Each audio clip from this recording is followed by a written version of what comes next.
Coming off a 9-8 tough loss against the Cowlitz Blares 2 days ago, the Springfield Drifters now return on the road against the Corvallis Knights here at Goss Stadium. Hello and welcome to Corvallis. My name is Knight Uretsky, your play-by-play broadcaster all season long here on the Drifters live stream.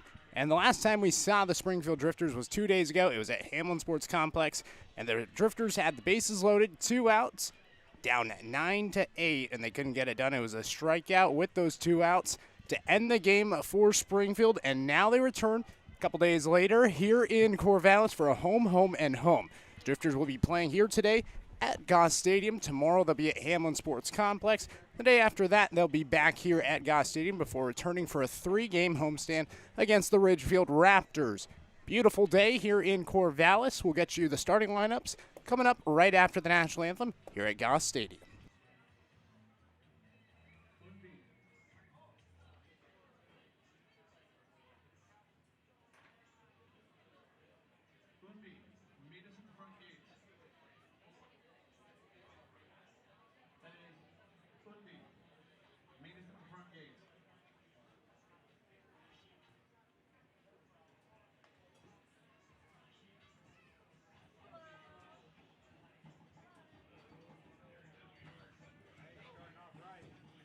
We don't have time, they missed their chance.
What a beautiful day for baseball it is here in Corvallis as the Springfield Drifters 10-8 overall take on the Corvallis Knights 11-7. These two teams just a game apart of the WCL South standings, and we are in it for a good one here at Goss Stadium. I'm Knight Uretsky, your play-by-play broadcaster all season long here on the Drifters live stream. We thank you so much for coming with us on the road and being here on the Drifters live stream today as the Drifters take on their up north rival, the Corvallis Knights. You can call them rivals, maybe not. You know, these are the only two teams in the South Willamette Valley. Corvallis, I guess, in the mid Willamette Valley. Nonetheless, these two teams 45 minutes apart, the closest team for the Springfield Drifters. And with the home, you got to think these two teams are going to develop a rivalry, especially after last season when the Springfield Drifters won the first series against the Corvallis Knights. I know that the Corvallis Knights fans weren't too pleased about that one. They're used to dominating, and the Drifters, who finished 17-37 last season, got the better of the Knights 2 of 3 times in the opening series. Starters for today: Dawson Santana, Bobby Blandford, Joe Longo 1, 2, 3, Charlie Updegrave, Ryan Hayes, Ben Newton 4, 5, 6, and Rex DeAngelis, Ryan Cooney, Cole Kleckner, batter 7, 8, 9 for Springfield. On the mound for Corvallis is going to be the right-hander Tyler Bremner. As the right-hander winds, and the first pitch to Dawson Santana comes in for a strike, and we're underway right on time at 6:35 p.m. here on this Tuesday afternoon.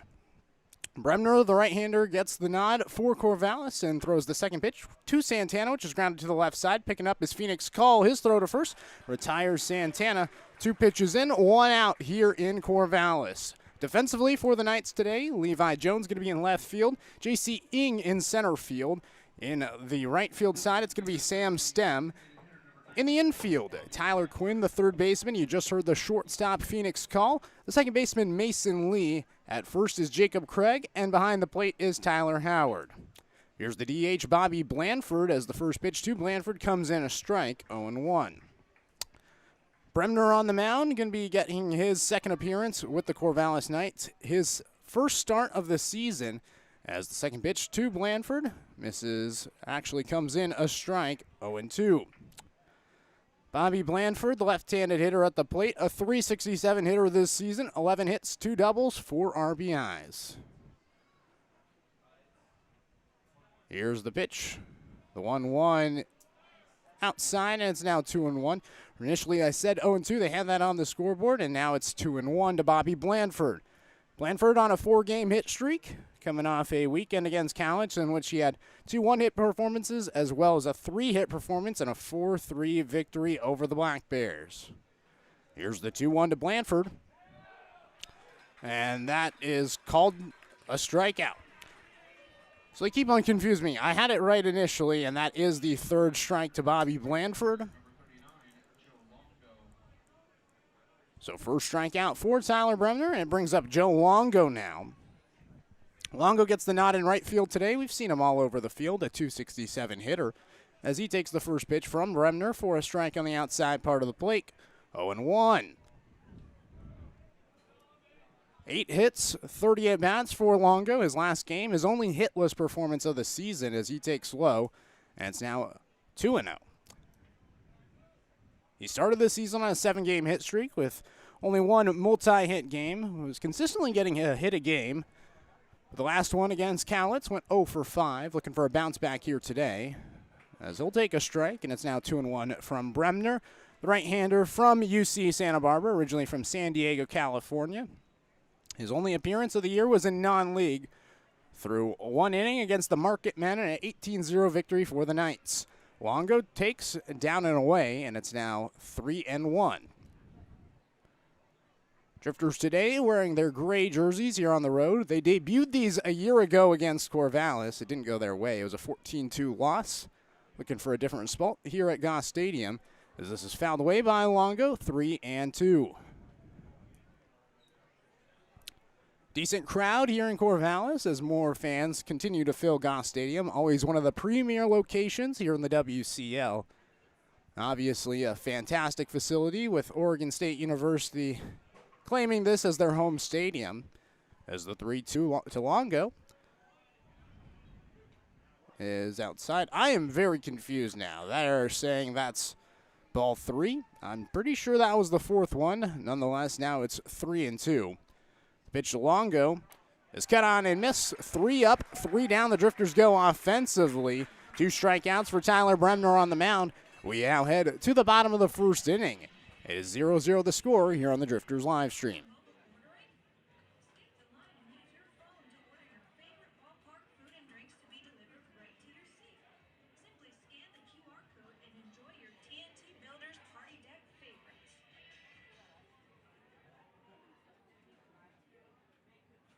It's time to get united.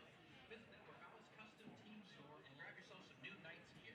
Corvallis Custom is the official printer of the Corvallis Knights. Visit them for all your apparel and printing needs. And also tonight's game sponsor is sponsored by Hotel Corvallis. With so many cookie-cutter chain hotels, it can be hard to find a unique place to stay.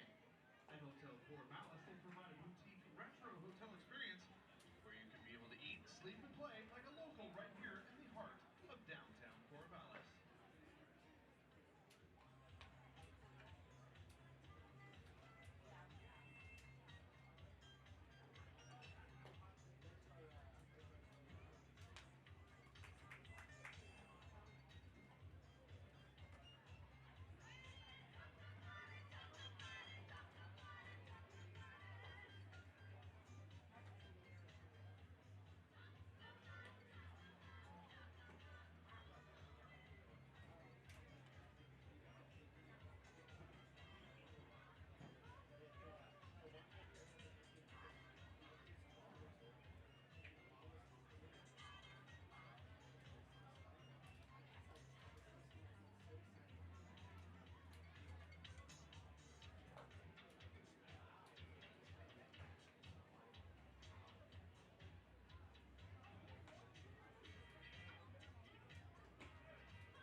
Bottom of the first inning, 0-0 the score. The Drifters went 3 up, 3 down offensively. And now it's time for the Corvallis Knights to come up to the plate for the first time. It's going to be J.C. Ing, followed by Tyler Quinn, Sam Stem. Batters 1, 2, 3. Blake Avila, Mason Lee, Levi Jones. Batters 4, 5, and 6. Jacob Craig, Tyler Howard, and Phoenix Call. Batters 7, 8, and 9. On the mound today for the Springfield Drifters is going to be the hard-throwing right-hander in Eli Holbert. Peaches gets the nod for his second start of the season as the right-hander throws the first pitch here in the bottom of the first inning for a strike to J.C. Ing, the center fielder. Beautiful day here in Corvallis. It is currently 78 degrees and sunny. Going to be a little bit chillier tonight as there's a check swing from Ing, and it's now 1-1. Thank you guys for joining us from wherever. Wayne Kleckner from Davenport, Florida. 86 degrees sounds pretty warm down there. I'm sure a little bit of humidity as well. Glad to hear that the live stream's doing better today as Ing takes down and inside, now 2-1. And Marine Caps from Prescott Valley, Arizona. Thank you guys for joining us once again here on the Drifters live stream. 1 ball, 2 strikes from Peaches Holbert. Here's the pitch. Cut on and miss by J.C. Ing. And that's strikeout number 1 by Peaches Holbert to begin this bottom of the first inning. Holbert, the right-hander on the mound so far this season, 6 2/3 innings pitched with 7 strikeouts. Now make it 8 with that one to Ing. 3 walks, 4 hits, and a total of 2 earned runs.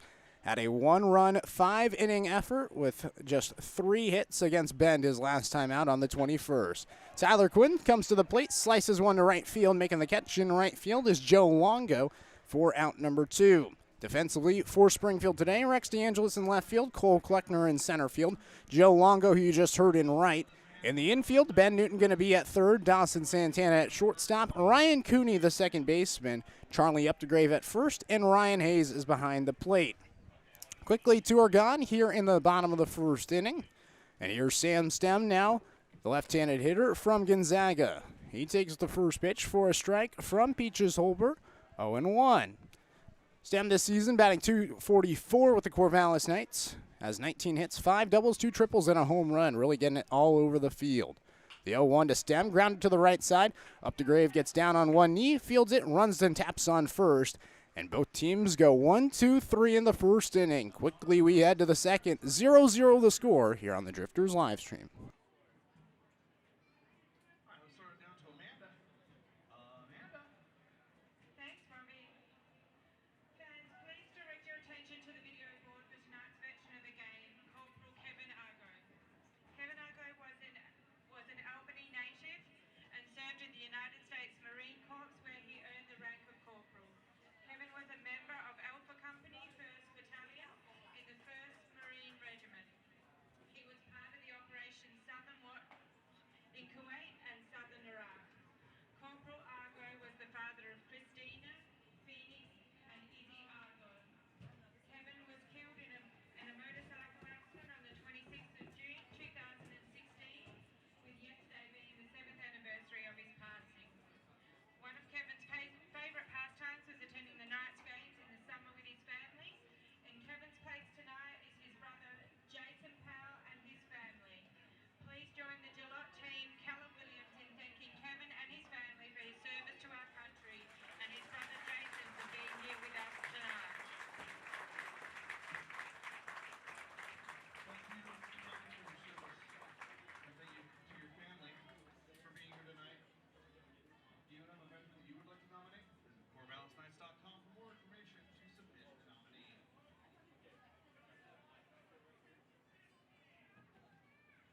Top of the second inning, 0-0 the score. Each team searching for their first hit in Corvallis. Coming up for the Drifters is going to be Charlie Updegrave, Ryan Hayes, and Ben Newton. 4-5-6 against the right-hander and Tyler Bremner, making his first start of the year with Corvallis. First pitch swinging is Updegrave as he drives it deep towards right field. It's in the alleyway, and Updegrave's just going to stay at first with a leadoff single.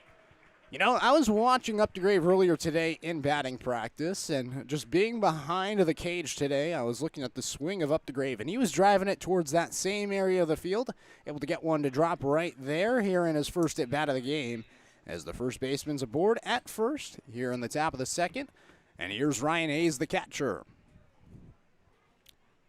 Runner at first, 0-0 the score, as the first pitch to Hayes comes down and away, 1-0. Ryan Hayes this season, just 1 hit and 18 at-bats, but he is a walk machine. 9 total walks this season, so he has an on-base percentage of .370, but a batting average of .056. He takes high and away, and it's now 2-0 to Ryan Hayes, and that's basically what we've seen from Ryan Hayes this season. He's had some solid contact, definitely has been robbed from a few hits, but he has a patient eye, and he's been able to get a lot of walks this season, as he cuts and fouls off a pitch. Now 2-1 to Ryan Hayes, the Seattle U product. Hayes at .236 this past season at Seattle U. Last year during the summer, he was a .239 hitter with the Drifters. A lot more patient, it seems, this year. It seemed like he was a really aggressive hitter a season ago, and now he's more of a patient hitter. Seems like he's matured a lot at the plate. 2 balls, 1 strike to Hayes. Here's the pitch. He takes high, and it's now 3-1 to the catcher today. Hayes might be moved out to the corner of the infield, maybe at first or to the outfield. I was talking to Coach Richards about. Hayes told me himself that he had a lot of action at Seattle University at first base as he cuts this one foul. Now full 3-2. So he was a first baseman mainly this season at Seattle University. Asked him if he had a preference between catching or first, and he said no, he just likes to be in the lineup. And here he is here with 3 balls, 2 strikes, and a runner at first. Nobody out here in the top of the second. Drifters looking for some offense here after the leadoff single by Charlie Updegrave. A 3-2 to Hayes. And that one's taken a little bit high above the chest. No out walk, moves a runner into scoring position now in Updegrave. And here comes Ben Newton, the third baseman. Now batting for the Drifters, the third baseman, number 21, Ben Newton. It's been 6 days since we saw Ben Newton. He took a leave of absence from the team, had to go see a wedding. So he was at a wedding. The Drifters definitely needed the infield depth, but Newton was there at a wedding, having a good time, and now he's back, a .242 hitter this season. As now he shows bunt, and he bunts it foul. 0-1. And this is a situation that Springfield has consistently done throughout the season as an organization. Runners at first and second, nobody out. Odds are they're going to show bunt, and Ben Newton's gotten a couple of those this season. The Drifters currently third in the WCL in total sack hits. Well, let's see if they get another one here with the sack bunt. Newton shows bunt and bunts it straight back once again. 0-2 to Newton. And we'll see if he decides to bunt for the third time. It's going to be a risky play here. Back-to-back similar results for Newton. Can't seem to get the ball down. It just keeps on going off the bat and high up the netting. No balls, 2 strikes. Bremner, here's the pitch. Taken high from Newton, and he doesn't show bunt, so looks like he'll be swinging here. There's been one instance this season where the Drifters have bunted with 2 strikes.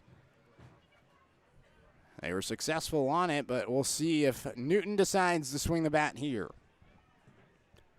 1-2. He does swing and lines it towards left field. It drops in front of the right fielder, rather center fielder, and J.C. Ing coming in to score is Updegrave. And it's a RBI single for Ben Newton, and it's 1-0 Springfield here in the top of the second.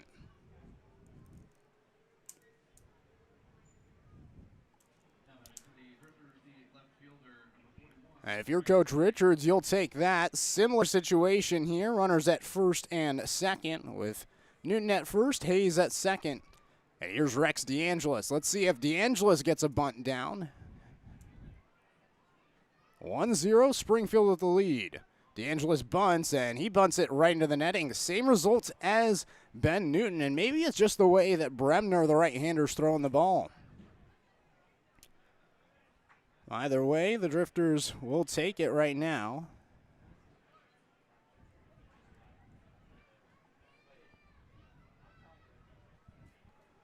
DeAngelis shows bunt, the 0-1. Comes in for a strike. DeAngelis just missed it there. He had it down fully. Just a little bit too high on the bunt attempt, and now the incoming freshman to UC Santa Barbara facing off against his future teammate. Potentially have to swing here. DeAngelis, a .348 hitter this season. The 0-2 from Bremner. Just off the plate, outside, 1-2. So we mentioned DeAngelis, a .348 hitter. He hasn't had a hit since June 15th. He's a combined 0 for 7 in his last 3 starts.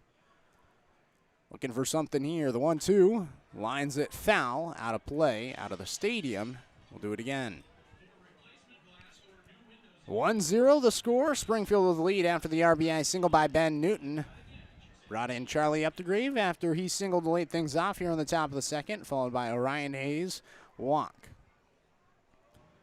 1 ball, 2 strikes to Rex DeAngelis. The pitch from Bremner.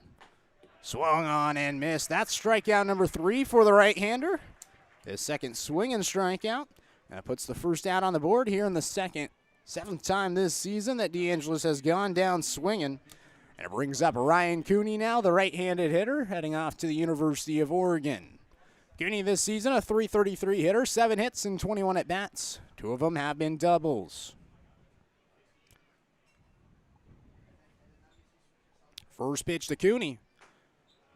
Taken outside, 1-0. Ryan Cooney, we last saw him back on June 23rd against Cowlitz. That was the opening game against the Black Bears. Went 1 for 4 in the effort. Ended up going up to the Oregon All-Star game as he swings and misses, 1-1. They actually held that here at Goss Stadium. Him and Das Santana were here for the event. They both competed up in that event, and now they return to the Springfield Drifters, and that was why there was a lack of infield depth, and we saw Hunter Dryden into the game as the third baseman. 1-1 to Cooney. He slices it back, 1-2. Nonetheless, this is a guy that Springfield would love to have back in the lineup after going 1 for 4 in that game against Cowlitz. The day before that, he went 4 for 4 with 2 runs, a double, and 2 RBIs in an effort against Bend in the 6-5 victory. That avoided the sweep for Springfield. And he's a guy swinging a hot bat and standing in with 2 runners on, 1 out, and a 1-2 count from the right-hander and Tyler Bremner. Here's the 1-2 pitch. Cooney lines it towards the right side of the field, and it's spoiled foul. Do it again. Cole Kleckner, the 9-hole hitter, on deck for Springfield. Wind today, gusting out deep towards left field, blowing from home plate out towards the outfield in left center. The 1-2. Taken just off the plate. And it's now 2-2. That one a 94-mile-per-hour heater from Bremner, the product from UC Santa Barbara, who started 8 games for the Gauchos this past season, went 5-4 for UCSB. The 2-2. Fouled off at the plate, and we'll do it again. Just stays a little bit foul in the left-handed hitter's batter's box. 2 balls, 2 strikes to Ryan Cooney.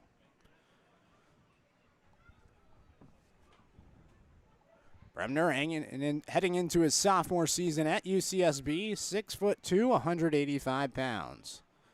The 2-2. Cooney was waiting for an off speed, fouled it away, and stays alive. Wasn't cleanly caught by Tyler Howard, the catcher, and they'll do it again. 2 balls, 2 strikes. Cooney battling at the plate, looking for a hit here with Hayes in scoring position. 2-2. Taken just a little bit low, and the count's now 3-2. Just off the plate as well. Counter run on the black, but a favorable call for the Drifters. A 92-mile-per-hour pitch there for the right-hander. The payoff pitch. Cooney drives it deep towards center field. Ing under it in center, makes the grab. Hayes is going to tag from second. He'll head to third. This is just going to be a fly out to end the battle with Ryan Cooney at the plate. And now we'll bring up the hottest hitter in the Springfield lineup in Cole Kleckner. Kleckner this season has undoubtedly been the best hitter for Springfield. He's had a hit in every game but his first, but he got on base in that game twice. This season, he's batting .500 with 11 hits, 22 at-bats, and 9 total walks for an on-base percentage of .625. It's pretty good when the guy at the plate gets on about over half the time and gets a hit half the time exactly. He takes the first pitch down and inside, 1-0. Runners at the corners, 2 outs, 1-0 the score here in the top of the second. Kleckner is coming off a 1-for-3 outing with 3 walks against Cowlitz at the plate. 3 total RBIs this season for Kleckner. Could have more here. Fouls back the 1-0, and it's now 1-1 to Kleckner, the junior from Seattle University, who spent a couple years at Lane Community College. Unfortunate story for him. Out of high school, he was going to be going to Boise State. It's going to be a Bronco, but then COVID happened. Boise State shut down their program. He was forced to go the JUCO route and then has found his way back to Division I. 1-1, runner's going to go, pitches down and inside, and now throwing the second is Howard, sliding in safely is Newton. Was wondering to see if Hayes was going to try to take off towards the plate. He did not, and all of a sudden it's 2 runners in scoring position. 2-1 the count to Kleckner. Chance for 2 RBIs here for the left-handed hitter. 2-1 from Bremner. Taken a little bit high and away, and it's now 3-1 to Kleck. On deck is Dawson Santana. Bremner right here can pitch around Kleckner if he chooses with first base open. And this is a tough out at the plate. 3-1 to Kleckner.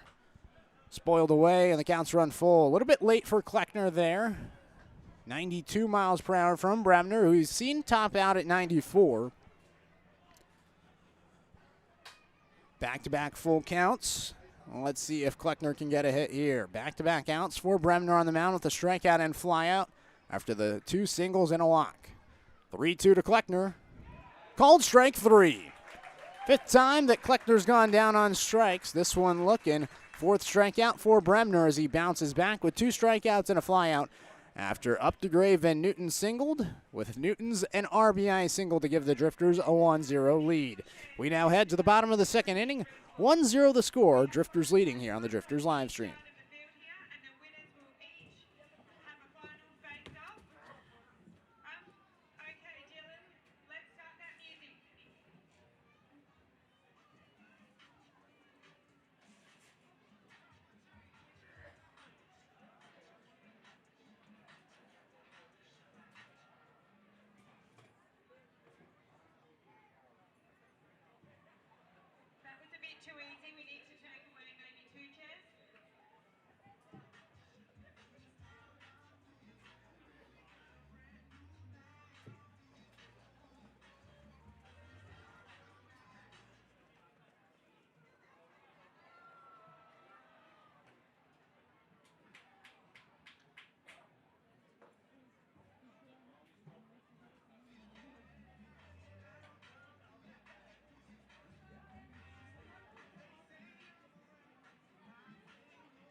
Blake Avila, Mason Lee, Levi Jones, batters 4, 5, and 6 due up for the Corvallis Knights here in the bottom of the second. 1-0, Springfield with the lead after the RBI single by Ben Newton in the top of the second.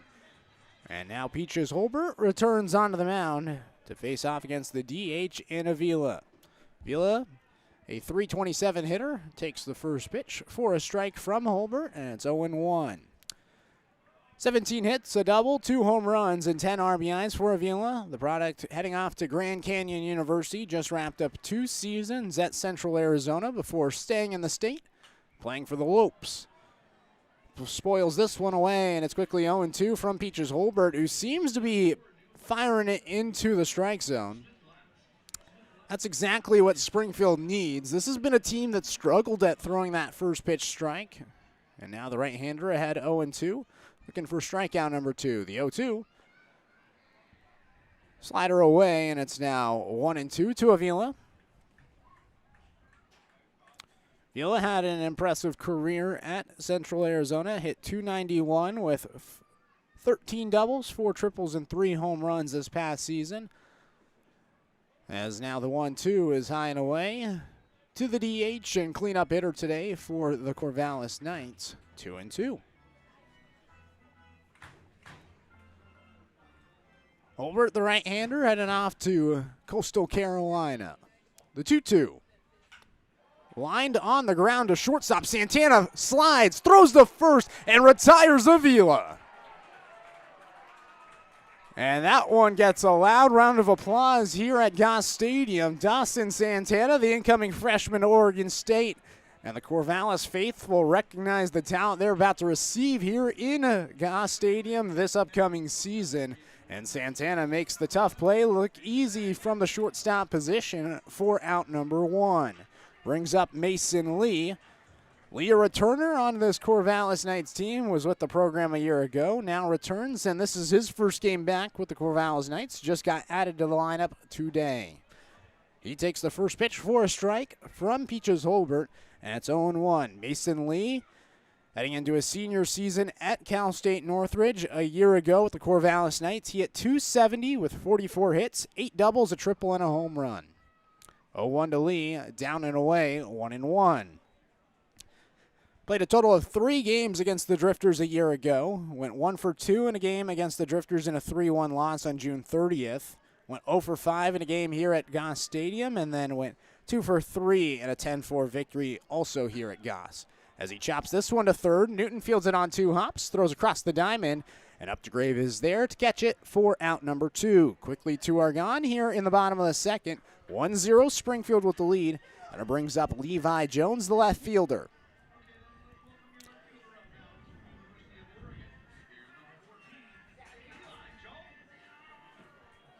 Levi Jones, they just announced the University of Oregon. He says on the screen and online that he's an Oregon State guy, and I have to believe that he is heading off to Oregon State. The incoming freshman, 6'1", 185 pounds, a 200 hitter this season with Corvallis. He takes the first pitch, a ball from Holbert, and it's 1-0. Rather, a 200 hitter in non-league, a 292 hitter overall, 7 for 24 in his at-bats with a double and 4 RBIs. 1-0 is going to be hit towards the right side, 1-1.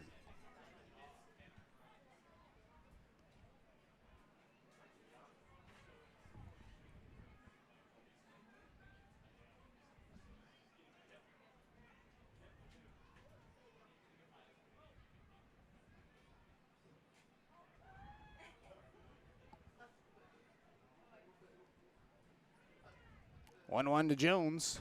Swing and a miss, 1-2.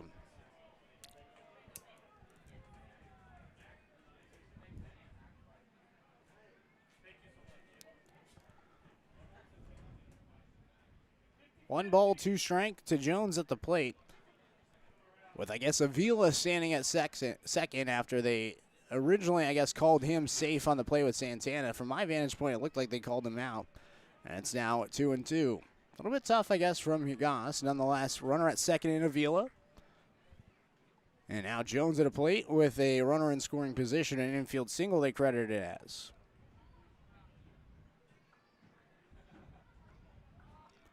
2 balls, 2 strikes. Holbert looking for the punch out. Here's the pitch. Spoiled back, and it's going to be a 2-2 again. Levi Jones heading off to Oregon State. Originally born in New York City, but from Portland. First team All-State as a junior. Staying in state, playing for the Beaver program here at his home ballpark. Here's the 2-2. Swing and a miss. That's a strikeout for Holbert, his second. It's a big one. Runner at second, and it'll bring up Jacob Craig now, another Oregon State player on this Corvallis Knights team. He's heading into his sophomore season. Two-way player here in Corvallis as well as for the Beavers. At the plate, though, this is just his 4th game, 1 for 7 in his bats for a 143 average with 1 run, 2 walks. Grounder to the left side, Newton charges, throws across, and up to Graves there for the final out. Just the 1 hit to Avila, and he's left stranded at second. We now head to the 3rd, 1-0 the score, Springfield with the lead.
One 0 Springfield with the lead. Eli Holbert back-to-back scoreless frames on the mound for the Drifters, and now it's the top of the order coming up for Springfield. Dawson Santana, Bobby Blandford, and Joe Longo.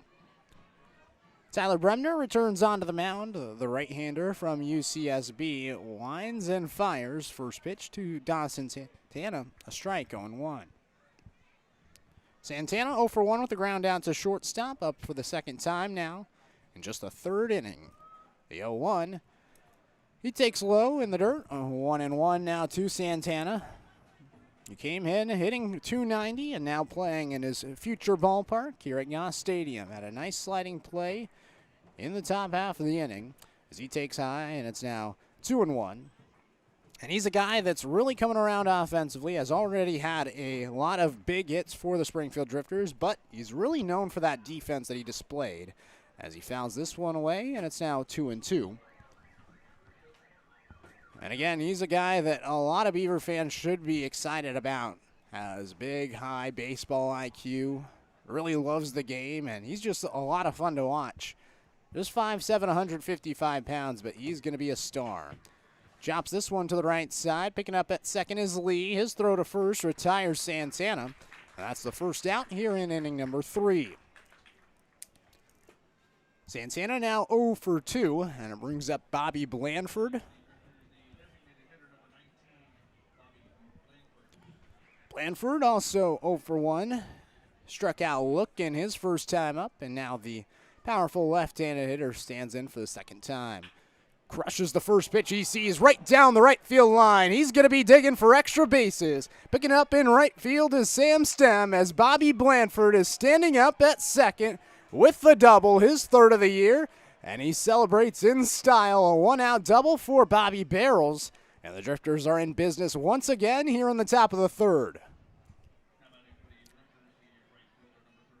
That one right off the bat went 93 miles per hour over the glove of the first baseman, Jacob Craig. And it puts a runner in scoring position for the Drifters here in this 1-0 ball game in the top of the third. Here's Joe Longo, 0 for 1 with a strikeout swinging. As the first pitch to Longo, he spoils back 0-1. Longo looking for a similar result that we just saw from Bobby Blandford, as the right-handed hitter from the University of Michigan digs in for the second time against Tyler Bremner, the right-hander. Bremner working out of the stretch, looks back towards second out of the plate. As Longo fouls back the 0-1, and it's now 0-2 to Longo, originally from Apple Valley, Minnesota.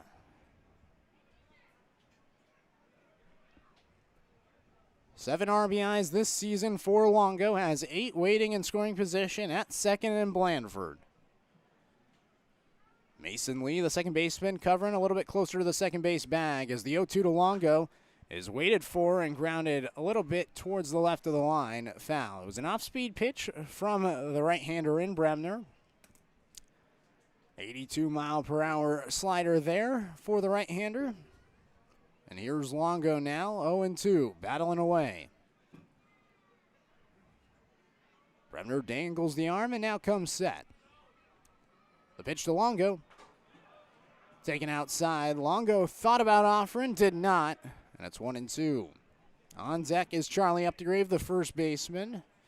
1-0, Springfield with the lead. Already scored in the top of the second. They're looking for another run here. Longo takes down and away, and it's now 2-2. Sixth pitch of the at-bat upcoming to Longo.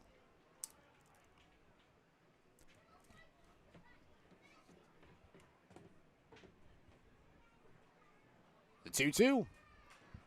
Fouled away, and we'll do it again. Seventh pitch upcoming. Corvallis, currently 11-7 overall on the season. In second place, right behind Ridgefield, who's 14-6 and have won 10 straight games. The Raptors will be heading to Springfield this upcoming weekend.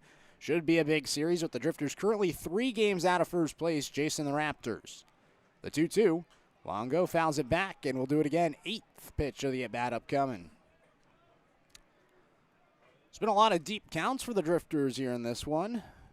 Saw it with Ryan Cooney and Cole Kleckner in last inning. Both them, although they got out, they battled and worked full counts. And now Longo with the 2-2. Here's the pitch. He waits for an off-speed and pops it towards second base. Fielding it as Lee. Quickly throws to second. Blandford was taking his time and just got in about a half a step before the throw from Lee to Phoenix Call, the shortstop. Just a pop-out for Longo. He's now 0 for 2, and it brings up Charlie Updegrave, who's 1 for 1 with a single and a run. That was the 7th hit this season for Charlie Updegrave, who came in hitting .222. But he's starting to find his swing. Had a tough start to the season, but has a couple of multi-hit performances in the last 4 starts for the left-handed hitter. Looks for another one here as he swings at the first pitch he sees, pops it in foul territory, and it lands just into the bleachers. 0-1. Tyler Quinn, the third baseman, was given chase, but he couldn't get up to it. Landed right in the first row down the third base side. That's 0-1 to Updegrave, who this season has 1 double and 1 home run. Total of just 1 RBI. But let's see if he can add to that here. The no batting glove approach for the lefty. The 0-1, he doesn't offer. It's outside and low. 1-1. Just .222 this season with Springfield. He's a guy that really did well in the NAIA this past season at LC State, hitting .354, trying to even it out. As he takes high, and it's now 2-1 to Updegrave. I think that's the thing about baseball, is that a lot of the times it starts to even out the further you get in the season. It always does, they say. You know, if you're a .270 hitter, you may start a little bit slow, but you're always going to end up around .270. The 2-1. Updegrave, a big cut. He can't connect, and it's now 2-2.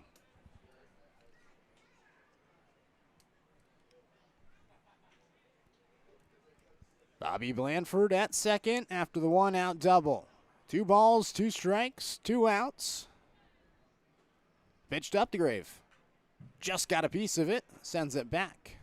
We'll do the 2-2 one more time. Goss Stadium starting to fill in a little bit.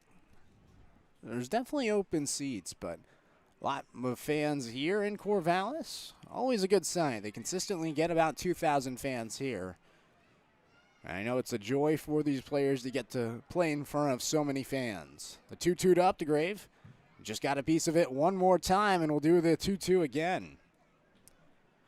Tell you what, even if the Drifters don't even score in this inning, which we all hope they do, gotta love the effort from the hitters battling at the plate, and it's driving up the pitch count of Bremner, the right-handed starter. But the Drifters here looking to extend the inning, maybe get another run. I would love some insurance with Peaches Holbert on the mound. The 2-2. Updegrave takes in the dirt and inside, and the count's run full. 3 balls, 2 strikes, and a runner at second with 2 outs. On deck is Ryan Hayes if we get there.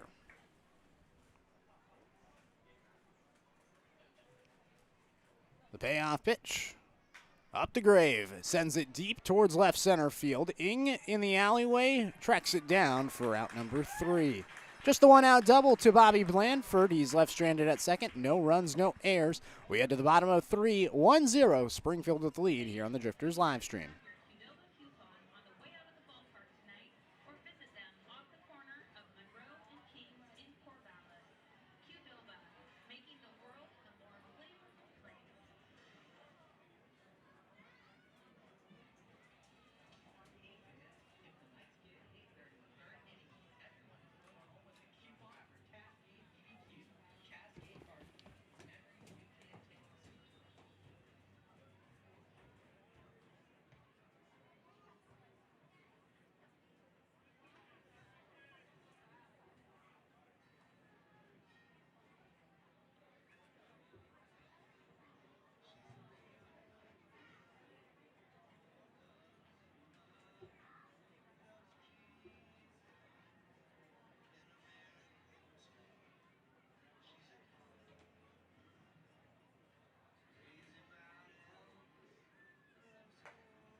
Eli Holbert back on the mound for inning number 3. Going to be Tyler Howard, Phoenix Call, and J.C. Ing due up. Batters 8, 9, and 1 here at Goss Stadium. 1-0 Springfield with the lead as the first pitch from Holbert is grounded by Howard towards the right side. Charging his Cooney, he quickly turns it to first and retires Howard, the catcher, for out number 1. Howard, the 8th batter in the lineup, a sophomore from the University of Portland, still searching for his first hit. Now 0 for 6 on the season. And it brings up Phoenix Call, who just made his Knights debut yesterday. Got the start for Corvallis in their 13-11 victory against the Kamloops team. He went 0 for 3 at the plate, but did score 3 runs. Walked a couple of times, reached on an air as the first pitch to Call. He shows bunt, pulls back, and it's 1-0. Call, an incoming freshman to UCLA, 6 feet, 170 pounds, from Porter Ranch, California, in the San Fernando Valley. So staying in Southern California is Call, now playing his summer collegiate ball here in Corvallis as he takes high, and it's now 1-0. Made an impact on the base paths yesterday. He did have those 2 walks, but he also had 2 stolen bases. He's a quick guy and a really good defender. Won a Gold Glove in the field as a high school senior this past year. The 2-0, the 9-hole hitter in Call takes inside, and it's now 3-0, and he's a patient guy as well. A couple of walks yesterday, and already a 3-0 count from Holbert here. We'll see if the incoming freshman gets the green light. Corvallis is searching for their second hit. The 3-0. Taken by Cole for a strike, 3-1. So he won a 2023 High School Rawlings Gold Glove Award this past year at shortstop. A talented infielder and a talented prospect. The 3-1 is going to be taken high and inside. That's going to be a walk to the 9-hole hitter in Phoenix Cole. And he'll turn over the lineup for J.C. Ng.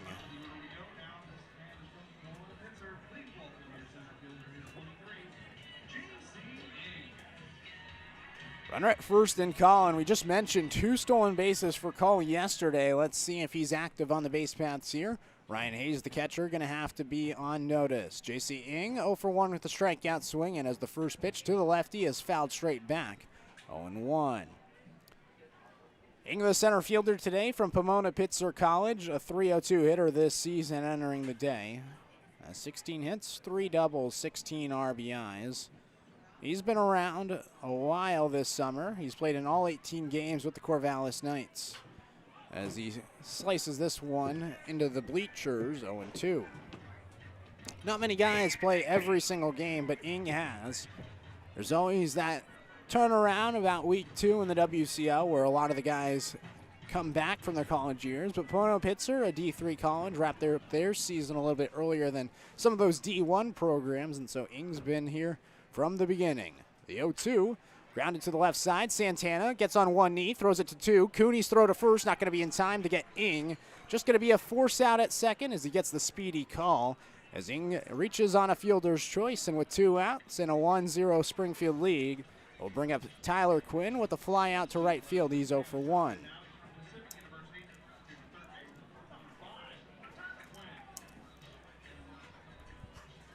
Quinn, the third baseman, heading off to University of Utah next season after wrapping up an illustrious career at Pacific.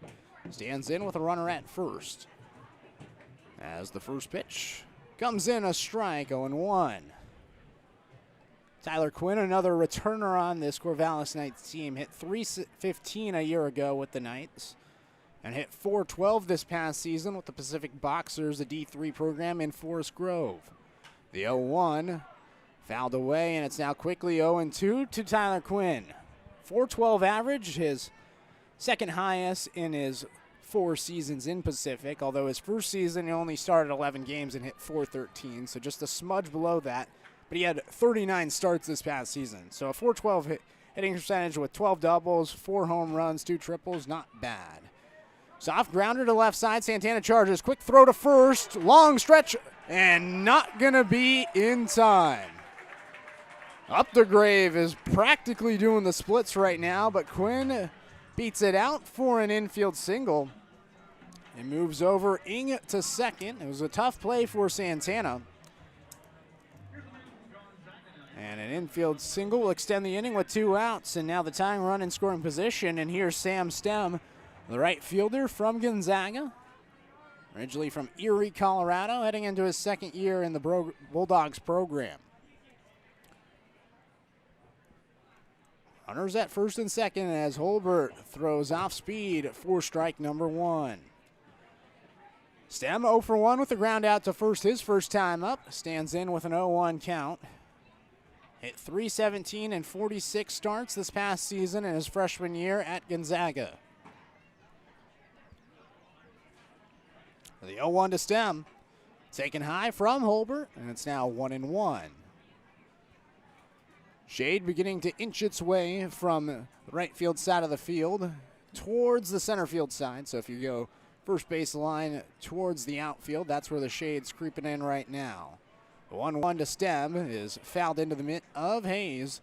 And it's now 1-2. Holbert a strike away from getting out of the inning without allowing a run once again. So far today, Holbert, the righty, 2 strikeouts. Would love punch out number 3 here. 1 ball, 2 strikes. Here's the pitch from Holbert. Swing and a miss, gets the strikeout. That's number 3 for Holbert. And he strands 2 runners on base after the single and a walk. We now head to the 4th inning, 1-0, Springfield leading here on the Drifters live stream.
coming for the Drifters, the catcher number 15, Ryan Hayes.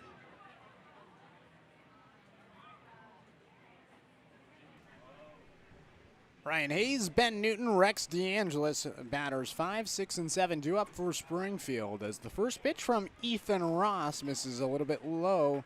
Rather, comes in a strike, 0-1. So Ethan Ross comes into the game for Tyler Bremner, who is the starter for Corvallis. He wastes no time, and he fires a little bit low, and it's now 1-1 to Ross. Rather, from Ross to Hayes at the plate. A walk his first time up, was stranded at third. 1-1, Ross fires, and this is fouled away by Hayes. Now 1-2. Tyler Bremner, the starter, went 3 innings, allowed 3 hits, 1 earned run, 1 walk, and 4 strikeouts. Hard-throwing lefty winds and fires the 1-2. A little bit high to Hayes, and that one came in 95 miles per hour from Ross, the lefty. So back-to-back flamethrowers for the Corvallis Knights, who are topping mid-90s. As the 2-2 to Hayes bounces in, and it's now 3-2. This is the third appearance of the year for Ethan Ross. All 3 outings have come out of the bullpen. His last outing was on June 17th against Walla Walla. 3-2, Hayes just gets a piece of it, fouls it away, and will do the 3-2 one more time. And I think just 3 innings for Bremner, and a large part was due to the Drifters' ability to work long counts, and already Ross is pushed into a long at bat here, with Hayes now getting a walk on the pitch high and away. 3-2 count walk for Hayes, back-to-back walks, and now his walk total on the season is up to 11. It's pretty remarkable. Has 1 hit and 18 at-bats, but has 11 walks, and his on-base percentage is still going to remain solid. Gets bumped even higher than the 370 that he came in with. Here's Ben Newton now as the switch hitter on the left side of the plate fouls off the first pitch, 0-1.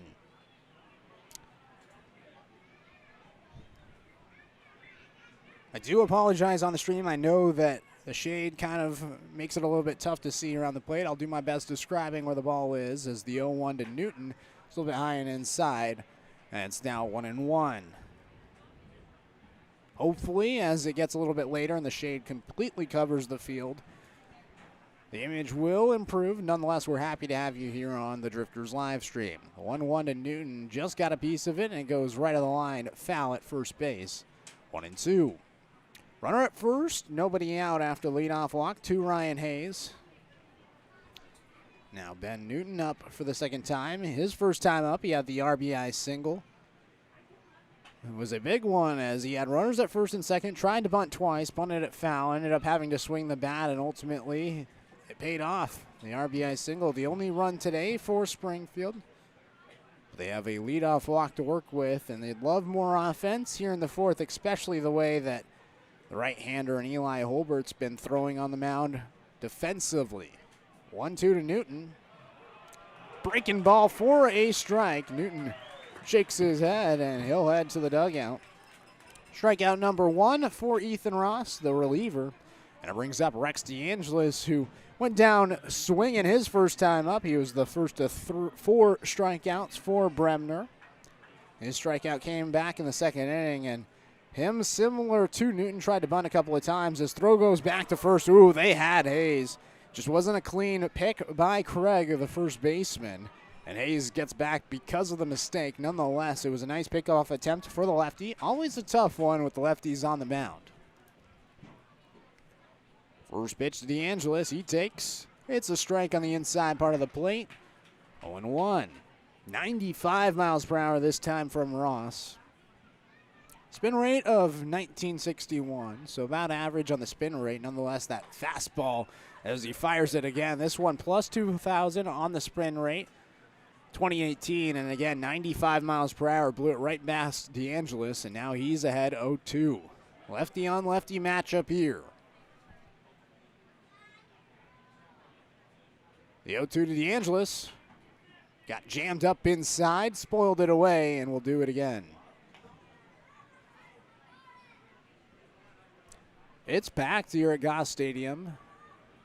Pretty much the entire lower infield Filling in, as well as the upper bleachers. A lot of fans here as DeAngelis chops it to the right side. Picking up at first is Craig. His throw to second. They get him at one. And now DeAngelis beats it at first. Nobody was really covering the first base bag. And so they'll get the leadoff runner in Hayes. Puts 2 outs on the board. A little bit quicker runner in DeAngelis at first. And here's Ryan Cooney, 0 for 1 with the fly out to center field. 1-0, Springfield with the lead. So far, 3 hits for the Drifters. They've left 3 runners stranded today. Ross versus Cooney the first time as Cooney takes outside. Ball 1, 93 miles per hour there for Ross.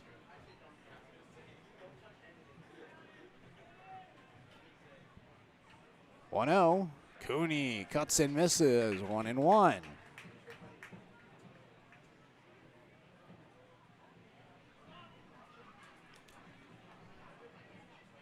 Cooney, a prospect from Jesuit High School up in Portland. Now with the Drifters, the 1-1 high and 2-1. Cooney committed to University of Oregon back during his sophomore season. Was recruited by Coach Wazakowski and Jack Martyr, as a lot of Ducks are. As DeAngelis is going to take off, it's a strike thrown. The throw to second from Howard is money. DeAngelis thought he got in, avoided the tag, but he did not. And DeAngelis is out at second. Cooney will come back up to the plate next inning as it's a 1-2-3 inning, which featured a walk, a fielder's choice, and a throw out. We now head to the bottom of the fourth. 1-0, Springfield still leading here on the Drifters live stream.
Four, 5, 6 due up for the Corvallis Knights here in the bottom of the fourth. 1-0, Springfield leading as Peaches Holbert gets back on the bump. Coming off his 3rd strikeout to Sam Stem to end the bottom of the 3rd inning. Now the right-hander heading off to Coastal Carolina returns to face off against the meat of the order here in Corvallis. Blake Avila comes up. It was the first pitch to Avila. Comes in a strike on 1. Avila, the DH, reached on a single his first time up, so 1 for 1 at the plate. Originally from Yuma, Arizona, and again finished 2 seasons at Central Arizona, is heading off to Grand Canyon. The 0-1 taken high and away at 1-1. So staying in state one more time is Avila. Played at Central Arizona for 2 seasons. Was there with Corvallis Knights legend Kiko Romero, who had a fantastic year at the University of Arizona this past year. As that one's down and away, 2-1 to Avila.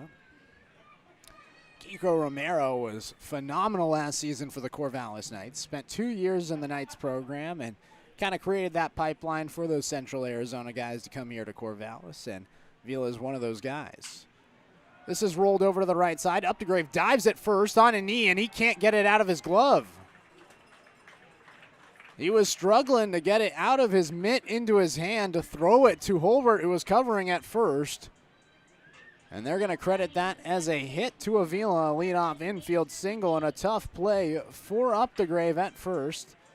He's had a couple of tough defensive breaks But now here's Mason Lee. Runner at first. Nobody out. 1-0 the score. Springfield would love a double play here. Lee 0 for 1 with the ground out to third, his first time up. As the first pitch, he shows bunt, pulls it back. And the ball misses, and it's now 1-0 to Lee. That one a little bit high, kind of on the black, right at the chest of Lee. 1-0. Here's the pitch. He shows bunt once again. Got past Hayes as he pulled it back, and that one misses the zone once again. That one a little bit low this time to Mason Lee. Holbert was looking for the sinker there. It's now 2-0 to Mason Lee. Here's the pitch. He bunts it up, and it's a good one. Hayes throws it to first. Man, that ball just died right on the turf. He bumped it straight up, and it was right on the dirt, just left of the line down the first base line. And as immediately as it hit the dirt, it just stopped. And a lot of the players were talking about that before the game, that this turf seems a little less bouncy than the one at Hamlin. They said that the ball dies a little bit here, it seems like, and right there it just died. It's a sac bunt to move the tying run in scoring position, and here's Levi Jones, the left fielder. Jones 0 for 1 with a strikeout, takes the first pitch inside, 1-0. So a sac bunt for Mason Lee. Corvallis came in 7th in the WCL in sac hits, just 5 this season. They get number 6 with Lee, and a runner in scoring position for the Knights as they trail 1-0. Jones will line this to center field, and that's going to be good enough for Avila to sprint around third and come in to score. RBI single for Levi Jones, and we're knotted at 1.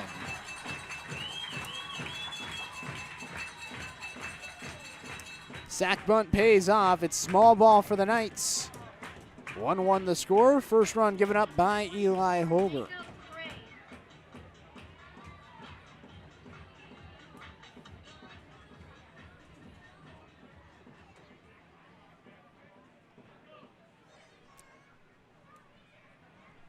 In steps Jacob Craig, 0 for 1 with the ground out to third. He takes the first pitch.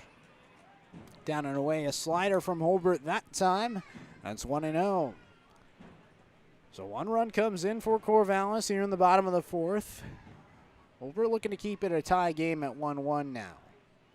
Second pitch to Craig. He takes, it's a strike right at the knees, 1-1. Jacob Craig, the Oregon State product, got the start at first base today. Just 1 hit and 8 at-bats now. Holbert out of the stretch, the 1-1. Swing and a miss. Craig was going golfing, and it's 1-2 now from Holbert. The big right-hander staring in, cradling. Now set over the head and set at the chest. This one fouled off by Craig, and we'll do the 1-2 again. Craig in his first season here in Corvallis with Oregon State. He hit .333 in 4 starts, 12 appearances, had 6 hits and 18 at-bats. 2 of them extra bases, a double and a home run, and a total of 11 RBIs. 1-2. Called strike 3. Craig can't believe it, but Holbert gets strikeout number 4, this time looking. And it puts 2 outs on the board with the runner at first here in this 1-1 ball game. Here's Tyler Howard, who had a nice throw out in the top of the fourth, was able to gun down DeAngelis as he was caught stealing to end the top half of this inning. And now Howard steps in, 0 for 1 with the ground out to second. Runner goes on the first pitch. Hayes throw down to second, well late, as Levi Jones had a great jump, able to snag second. And now a runner in scoring position for the Corvallis Knights, as Howard's at the plate, looking for his first hit and his now 5th RBI of the season.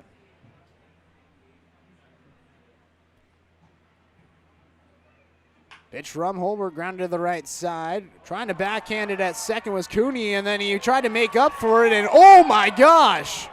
Wow, so the umpire in the field called him out. They said that the tag was applied by Updegrave, and now the home plate umpire is going to be talking things over with the field umpire. Springfield's off the field in a hurry. Cooney gunned it high. Updegrave jumped up and then made the tag according to the field umpire today. And those two are going to discuss. From my vantage point, it didn't look like he got him. We'll see if the umpire agrees. I think this is a favorable call to Springfield. And as it stands, Tyler Howard standing at first. And the home plate umpire is going to go talk things over with Tommy Richards now.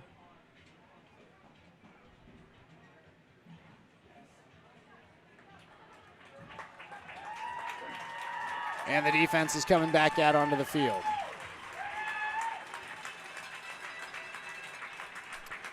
I think that's the right call.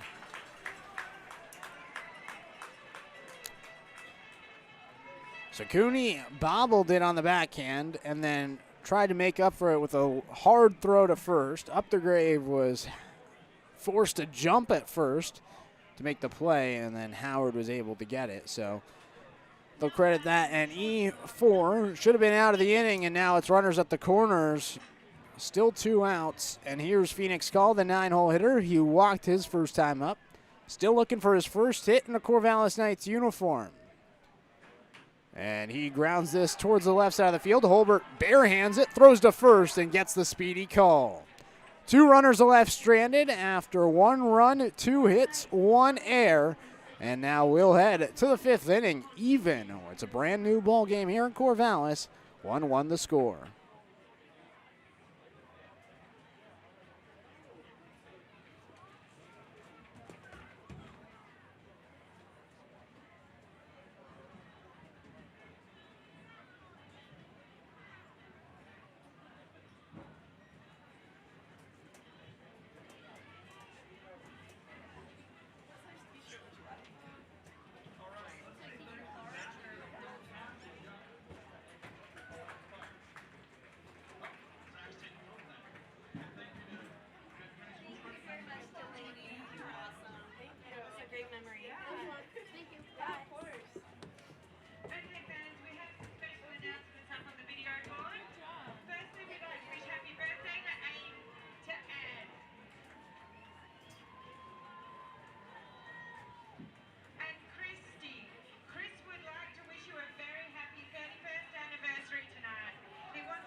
For the Drifters, the second baseman, number 25, Ryan Cooney. 1-1 the score as we begin the top of the 5th inning. It's going to be Ryan Cooney, Cole Kleckner, Dawson Santana as the first pitch from Ethan Ross comes in a strike on the outside part of the plate. 93 miles per hour this time from the lefty. And it's 0-1 to Ryan Cooney, who's also 0 for 1 today. He takes the second pitch, low and away, and it's now 1-1 from Ross, who really has wasted no time on the mound. Ross has been just winding and dealing as quickly as he can. The 1-1 to Cooney bounces in 2-1. Ross, a senior from San Jose State, went 3-1 this past season with the Spartans in 13 appearances and 6 starts, 36 2/3 innings with 34 earned runs. This one bounces into Cooney, and it's now 3-1.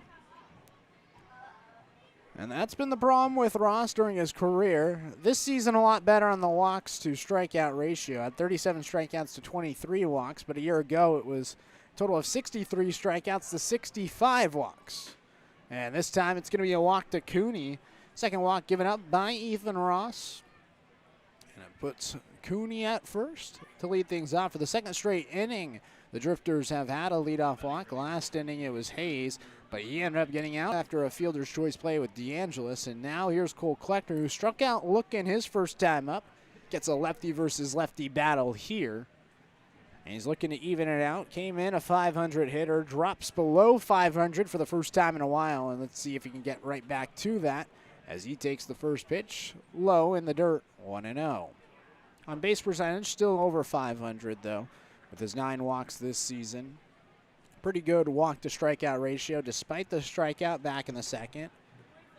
That was just the 5th time he struck out, so 9-5 walks to strikeouts for Kleckner. 1-0 to Kleck, a little bit low, and it's now 2-0. Shade continues to fill the field. Almost all of the right side of the field covered in shade as Kleckner cuts and misses. Little half run from Cooney at first, and it's 2-1. Kleckner's gotten on base now 47 straight games dating back to the spring with Seattle. Going to make it 48 here. The 2-1, throw back to first, bounces in. Cooney in there safely. Corvallis scored in the bottom of the 4th inning on the RBI single by Levi Jones. Springfield looking to give Peaches Holbert a run back and potentially the lead, a little bit more cushion. Kleckner takes low, and it's now 3-1. Now, this is the perfect spot, I think, to have Cole Kleckner. Although he's great at the top of the order to get things rolling, I think having him in the 9 spot's a big spot. 3-1. He takes inside, and that's the 10th walk this season for Cole Kleckner.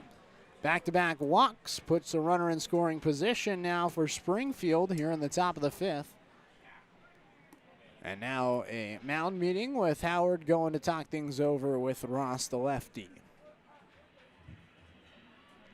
Ross came in 0 for 1 this season with a 45 ERA.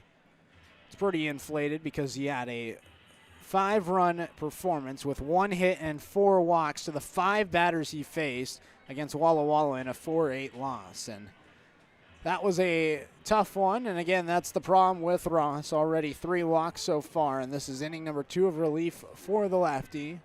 Looks like a right-hander is warming up in the Corvallis Knights bullpen. It's always a little tough to see who's warming up here at Goss Stadium. You get a little bit of a look towards the left field side. They're both covered bullpens, which is nice for the pitchers. And yes, coming out is Coach Knight, and they're going to take the ball from Ross. So with that, we'll step aside for the pitching change. 2 runners on, nobody out. 1-1 the score here in the top of the 5th at Goss Stadium.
Now batting for the Drifters, the shortstop, number 7, Dawson Santana.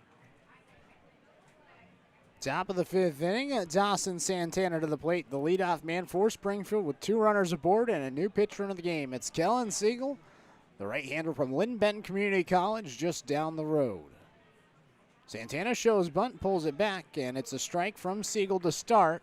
0-1. Siegel comes in for Ethan Ross, who just threw 1 inning, came in for a second inning relief, but couldn't get an out. 2 walks for him, a total of 3 walks, 1 strikeout. So far, no earned runs to his name with no hits given up. Siegel comes in for damage control here in this 1-1 ball game. Right-hander set on the mound. And the 0-1, Santana shows bunt and misses away, and it's now 1-1. And now Coach Richards is going to go talk things over with Santana. Corvallis is heavily anticipating a bunt in this situation. And now Coach Richards is offering some advice for his young incoming freshman. The way that Corvallis was collapsing, the third baseman and first baseman in Tyler Quinn and Jacob Craig were significantly down the line, and it looked like the shortstop in Phoenix Call was covering at third. They're trying to get that lead runner out at third in Ryan Cooney. Now let's see here with 1-1 count what Dawson Santana does. Throw back to second, Cooney in there safely. And again, Call is sprinting over to third, so they're trying to get that force out. Corvallis knows what's coming, and they're trying to defensively play this as best as they can. Kellen Siegel saw his brother last year, Caden Siegel. Now, Kellen, the 25th best prospect from Oregon, playing at the same college as Santana shows bunt, misses a little high. It's now 2-1. It's always tough to throw to Dawson Santana, just 5'5", so not the biggest guy, not the biggest strike zone. Nonetheless, here he is at the plate. 2 balls, 1 strike, 2 runners on, still nobody out. The pitch to Santana shows bunt, gets it up the middle. Siegel's just going to go to first. The throw is in time to get Santana, but the leadoff man does his job. He moves 2 runners into scoring position, including the go-ahead run now at third. And the sack bunt pays off for Springfield, who came in third in the WCL in sack hits with 7, now 8 on the season. And here's Bobby Blanford, the DH, who doubled his second time up, struck out prior to that, and now stands in with 2 runners in scoring position. And let's see if Bobby Barrels can get it done. Takes the pitch inside, and it's now 1-0. Kellen Siegel, this is his 3rd appearance of the year. Got a loss his last time up. That was on June 16th. So that was 11 days ago, his last appearance. As inside it goes to Blanford, 2-0. Just gave up 1 earned run on 3 hits to the 6 batters he faced in 1 inning against Bend in a 6-7 loss. Now he comes in with 2 runners in scoring position as Blanford lines this foul, 2-1. Siegel on the mound, a 2-way guy that also has hit for the Knights. 4 for 13 at the plate with a double, so a little bit of a double threat. And now has a 2-1 count to Blanford. The pitch down and inside, and it's now 3-1. Can pitch around Blanford here with just 1 out and first base open. Maybe try to pitch around the zone, get Blanford to chase, maybe get the weaker contact, and then try to bring up Longo and force the double play. Here's the 3-1. Blanford takes. It's a strike on the inside corner. And the count's full. 3 balls, 2 strikes.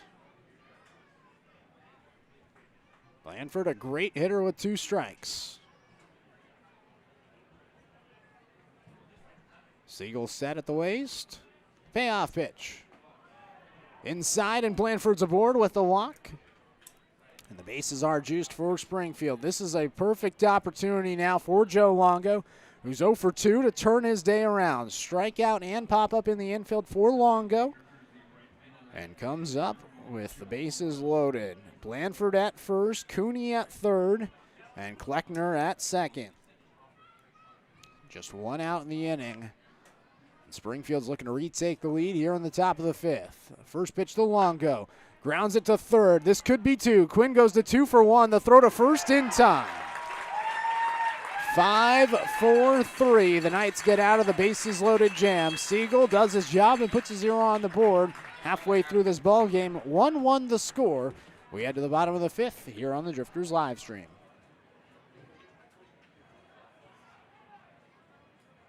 Well, time to introduce some groups to the ballpark tonight. Over at the Hotel Corvallis Omaha room is Edward Jones, Rob Schreier.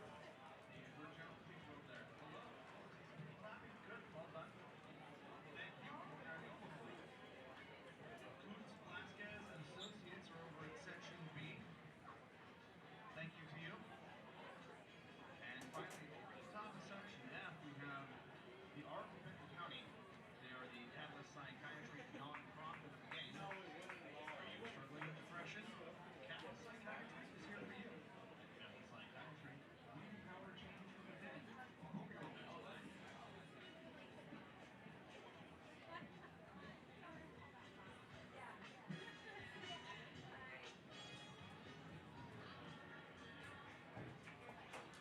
Any fans, don't forget to join us for the 3rd annual Leg Opening presented by Ironhead Roofing on Monday, July 17th at the Corvallis Club. Visit our website to sign up now for today and join in on the fun. Thomas, is it downstairs or can we go down there?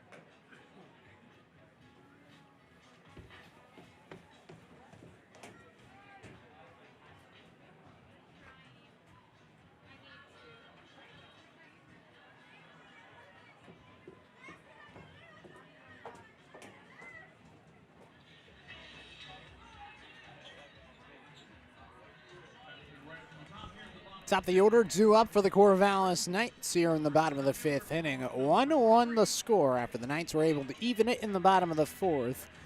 And now Peaches Holbert returns, facing off against J.C. Ing, Tyler Quinn, and Sam Stem. Third time through the order for the Corvallis Knights. Ing reached on a fielder's choice his last time up, struck out swinging prior to that. Takes the first pitch outside from Holbert, 1-0. 3 hits for Springfield today. They left the bases loaded in the top of the 5th. Ground ball double play with Longo as now Ing grounds it to the right side. Cooney fields, flips to first. Up the grave is there for out number 1. 1-1 the score, and this has been a low-scoring affair so far. Corvallis came in with the 5th best ERA in the WCL at 3.59. Springfield top half at 8th, 4.77. But Peaches Holbert has been a great pitcher this season for Springfield, as here's Tyler Quinn. He takes a first pitch strike, 0-1. Quinn singled his last time up, 1 for 2 today with the fly out prior to that. Quinn heading off to the University of Utah for his final season after 4 years in Forest Grove. This one bounces in, and it's now 1-1 to Quinn. Been a great player for the Corvallis Knights. Another returner. 1 ball, 1 strike, 1 out. Pitch to Quinn. He shows bunt, and it came inside. Just got it down, but it went left of the line at third. A little bit of a scary play for Quinn, who was trying to bunt himself aboard, and now there's 2 strikes to the right-handed hitter. Eli Holbert got the start today. This is going to be his final start of the year. Has a pinch limit for this season, or rather an inning limit. They told him about 36 innings this season, so he had 1 start already coming into this game, and this is their second and final. Going to be inside now to Quinn, 2-2. Ideally, this is a guy that you're going to throw in at the 8th and 9th inning, trying to get zeros on the board if your team's leading or trying to make a comeback, and he's a great pitcher at that. But he's been an impressive starter, too, as Quinn lines this to center field. Kleckner ranges to his right a few steps, makes the grab for out number 2.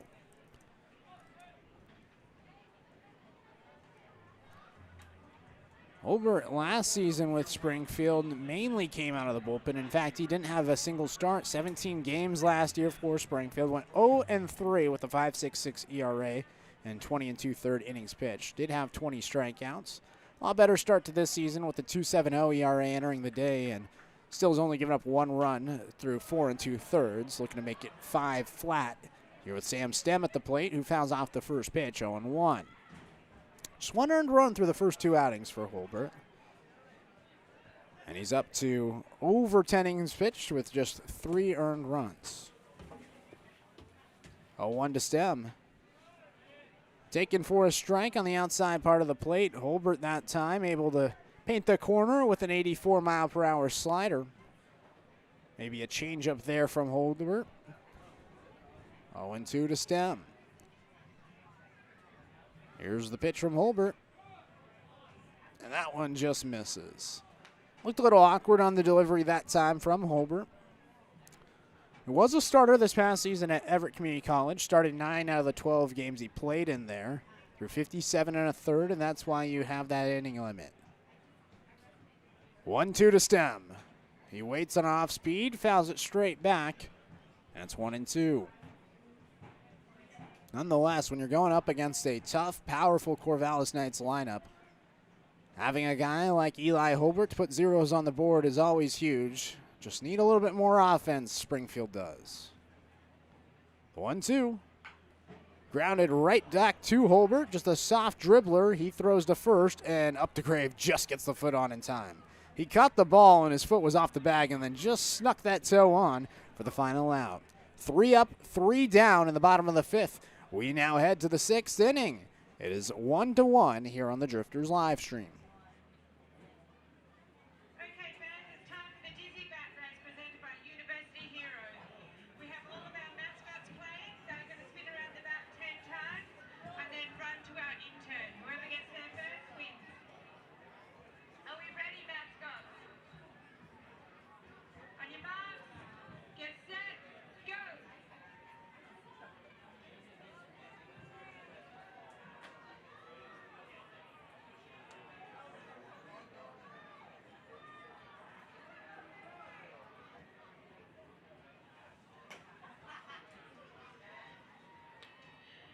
Thank you, mascots. And thank you, University Heroes, for sponsoring the Dizzy Bat Race.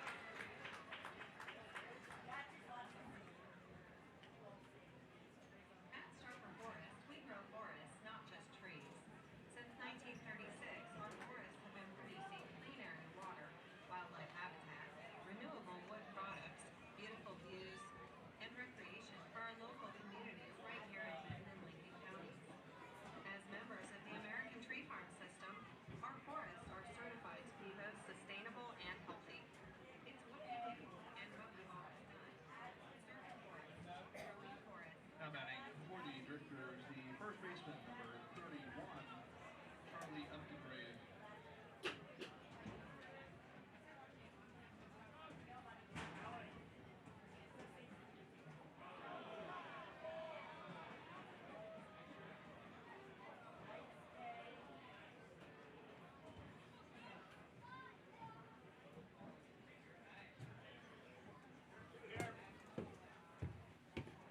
Now batting for the Drifters, the catcher number 15, Ryan Hayes. First pitch here in the top of the 6th inning. Hit Charlie Updegrave, and he's at first.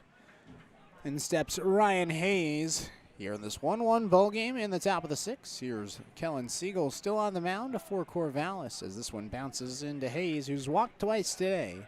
1-0. So Ryan Hayes still just 1 hit on the season, but the walks have been impressive for the product out of Seattle University. Up to 11 walks this season as he takes a strike, 1-1. 11 walks, just 1 hit for Hayes, and the on-base percentage is going to be good, but the batting average isn't. I think he'll be happy with the on-base percentage, but he's looking to get those hits. As he takes low and away, now 2-1. It's not like he's been hitting the ball bad. He's been barreling up balls.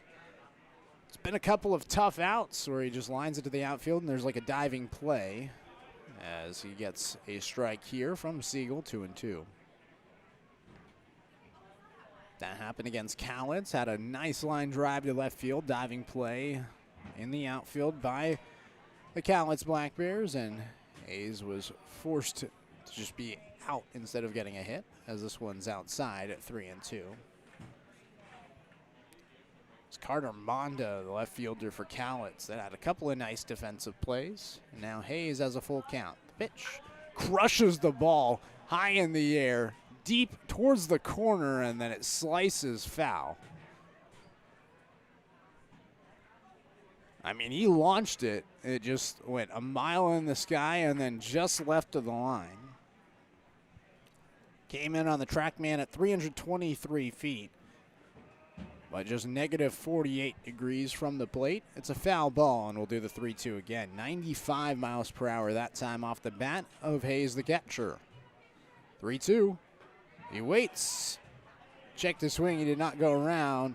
And Hayes is going to be aboard with his third walk today. Man, he is just a walk machine for the Springfield Drifters. And for the second straight inning, Springfield's going to get runners at first and second, nobody out.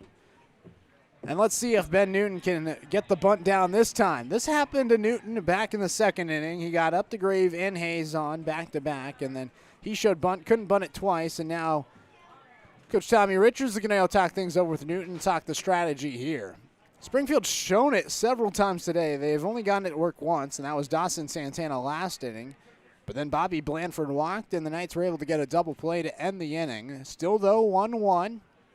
Springfield would love to take the lead here on the top of the sixth. Just 3 hits today for Springfield. But Ben Newton at the plate has one of those 3 hits. It was the RBI single back in the second. And it's a similar situation here. Couldn't get the bunt down the first 2 times he tried then, and then had to swing the bat. Was able to get it into the outfield for that RBI. Updegrave standing at second. Hayes at first. Nobody out. Newton showing bunt as the pitch is inside. 1-0. Newton able to get the bat out of the way. And we'll see if he shows bunt once again. Tyler Quinn, the third baseman, inching his way in. He's standing on the grass on the infield. Phoenix call, backs off at shortstop. Newton shows bunt, gets it down the third base line. Charging is Quinn. His throw to first is going to retire Newton, and Newton does his job. Another sac hit for Springfield. And now 2 runners in scoring position with the go-ahead run at third.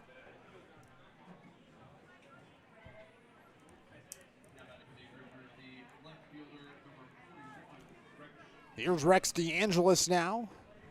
With a chance for some RBIs. Grounded into a fielder's choice. His last time up, struck out swinging prior to that.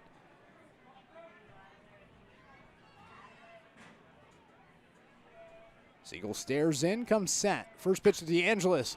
Pops it in the air, deep towards center field. Ing in dead center under it, makes the catch. Both runners are going to tag. The throw goes to third as Hayes slides in safely. Coming in to score is Updegrave, and it's 2-1 Springfield thanks to the sac fly by Rex DeAngelis. Big RBI, and the sac bunt pays off. It's moving that go-ahead runner to third. It puts the sac fly in play for that very reason. And back-to-back sacrifice hits now brings up Ryan Cooney to the plate with a runner at third, 2 outs, and a 2-1 Springfield lead. First pitch to Cooney. He spoils it away, and it's 0-1. Springfield retakes the lead here in the sixth. 2-1, the Drifters lead on the road here in Corvallis. Cooney swings and misses at the off-speed from Siegel, and it's 0-2.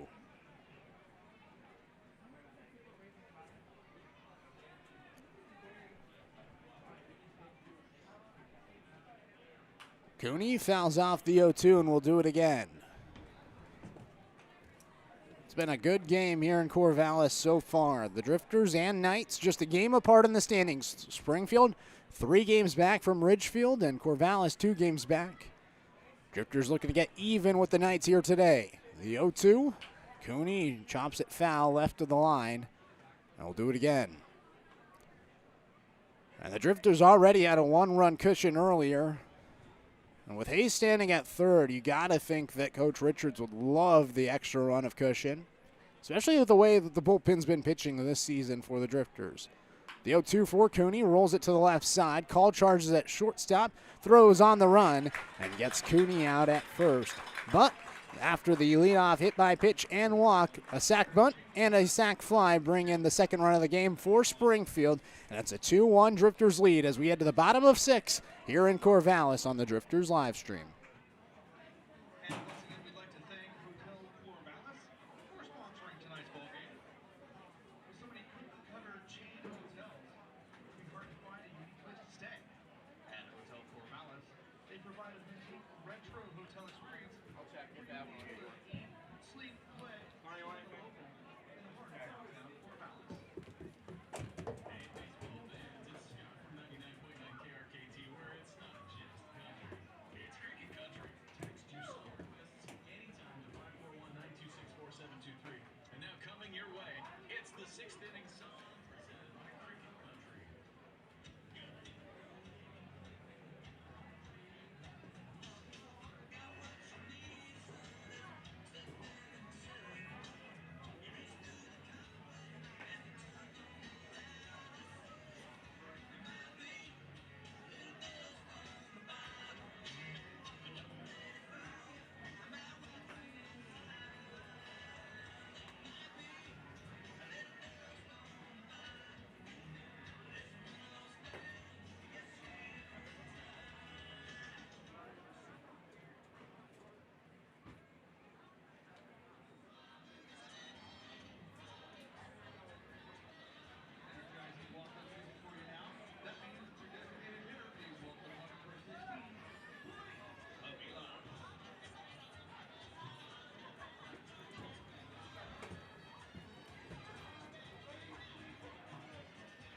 2-1 Springfield with the lead here in the bottom of the 6th inning. Blake Avila, Mason Lee, and Levi Jones coming up. Peaches Olbert still on the mound as the first pitch is outside to Avila, who so far today is 2 for 2 with a run scored back in the 4th. He was that one runner that came in for Corvallis in that 4th inning as they were able to even it up 1-1. But Springfield was able to take the lead in the top of the 6th as they were able to get the sac fly by Rex DeAngelis for their second run. Still just 3 hits today, but the Drifters have been able to manage 2 runs against this tough Knights team who came in 5th in the WCL. 2-0 the count to Avila. Here's the pitch from Holbert. That one's a little high. Now 3-0. Looks like a little bit of action in the Springfield bullpen. We'll see how long Holbert goes. Again, Holbert on a little bit of a pitch limit. Not necessarily a pitch limit, but an inning limit. Nonetheless, they're going to try to utilize him the best they can, and he's going to start with a 4-pitch walk to begin this bottom of the 6th inning. Avila, the DH, gets aboard. Now bring up Mason Lee, who had a sac bunt his last time up, and it was the same situation. Avila at first, nobody out, and Lee bunted him over, and it paid off as Levi Jones, who's on deck, was able to single in the runner in Avila, and let's see if they opt to do the same once again. Holbert comes set, first pitch to Lee, high and away, now 1-0. And all of a sudden, Holbert can't find the zone, and now Hayes is going to go talk things over with the right-hander. 5 straight balls thrown from Peaches here in the bottom of the 6th. Relatively quick meeting with Hayes and Holbert.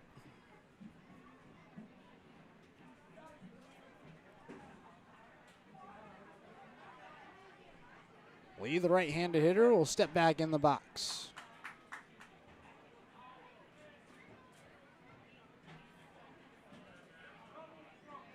1-0 the count. The pitch from Holbert. Taking all the way was Lee, and it's called a strike. 1-1.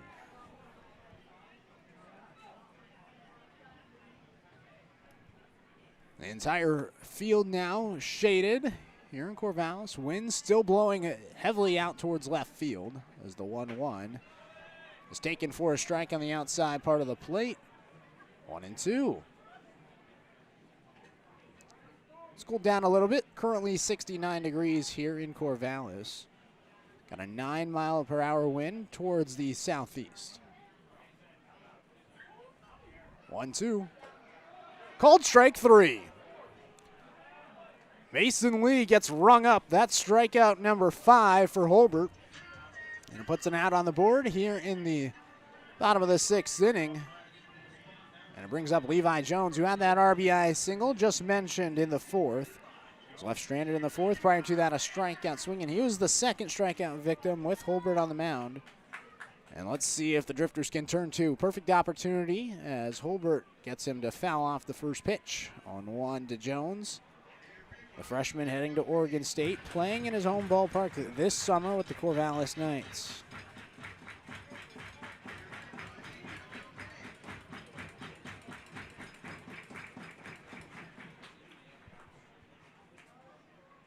The 0-1, Jones takes, it's a strike.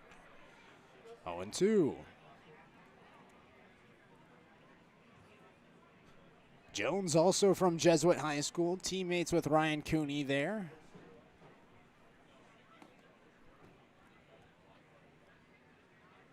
The 0-2, outside, 1-2.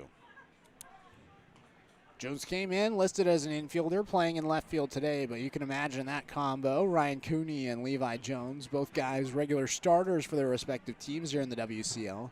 Starting for Jesuit, and that was a top program in the state of Oregon this season. 1-2, Jones takes outside. Hayes going to throw it to second as there was a delayed steal, and ooh, they were going to call him out. Santana made the tag on Avila, but the ball got punched down at the last minute. And it's going to be a stolen base for Avila. And now it's a 2-2 count to Levi Jones. Similar situation what he had in the fourth. He had the RBI single then, and now with a 2-2 count, 1 out, a runner in scoring position, and that's the tying run in Avila. Holbert looking for a big out number 2 here. The double play is out of play. Here's the pitch. Swing and a miss. Jones goes down whiffing. Back-to-back swing and strikeouts. Rather, a swing and strikeout and a looking strikeout. So back-to-back strikeouts overall for Holbert. And it brings up Jacob Craig, the first baseman. Craig 0 for 2 with a ground out and a looking strikeout. Stands in with a runner at second. 2 outs, 2-1 the score. Springfield with the lead. The first pitch from Holbert comes just inside, but they're right on the black. Called a strike, 0-1. Holbert looking to complete the 6th inning. Just 4 hits allowed today with 1 earned run. The 0-1 to Craig. He takes, it's a little bit low, and it's now 1-1.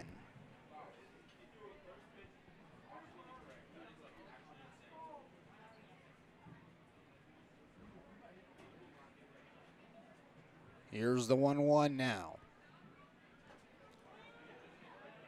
And that's going to hit Craig. Just clipped him. It's a hit by pitch by Holbert. And it's going to bring up Tyler Howard now. Howard so far 0 for 2, a ground out and reached on an air. Big opportunity for the catcher. Came in above 300 in batting average, batting .303 with a couple of doubles, 4 RBIs. And Holbert's still looking for that final out, which has been the Achilles heel this season for Springfield. Trying to get that 3rd and final out. It's been a tough one. First pitch to Howard high from Holbert, 1-0. Drifters would love to steal this game on the road today against Corvallis, and it starts here in this inning with a 2-1 lead. Gotta preserve the lead if you're Springfield. The 1-0 to Howard. Called a strike on the upper outside part of the plate. 1-1. That time a 95-mile-per-hour heater from Holbert. That's his top today. The 1-1 to Howard. Grounded towards the right side. Cooney fields it on 2 hops, throws to first, and that'll end the inning. After a walk and a hit by pitch, put 2 runners aboard. They're both left stranded. No runs, no hits, no errors. We head to the 7th. The Drifters lead 2-1 here on the Drifters live stream.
2-1 the score here in Corvallis. The Drifters leading here in the top of the 7th. Going to be 9-1-2. Cole Kleckner, Dawson Santana, Bobby Blandford. That's quite the trio for the Drifters to begin this top of the 7th inning, as the first pitch from Kellen Siegel misses low. Goes between the legs of Howard, the catcher.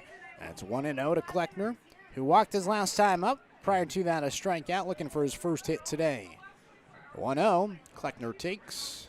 That's a strike, 1-1. And this ain't your regular 9-hole hitter. Kleckner, a great batter to have in that 9 spot, looking to turn over the order, and really a guy that's experienced with leading off. And he bloops it out towards right field, and it drops in front of Sam Stem, the right fielder. And that's going to be a single for Kleckner as his batting average resumes and returns back to 500. Leadoff single for Kleckner. And a speedy runner on the base paths now for Springfield. Here on the top of the 7th, in steps Dawson Santana, who had a sac bunt his last time up. 0 for 2 prior to that, and now stands in with Kleckner at first here in this 2-1 ball game. Just the 4th hit today for Springfield. As the first pitch to Santana, he takes. It's a strike, 0-1.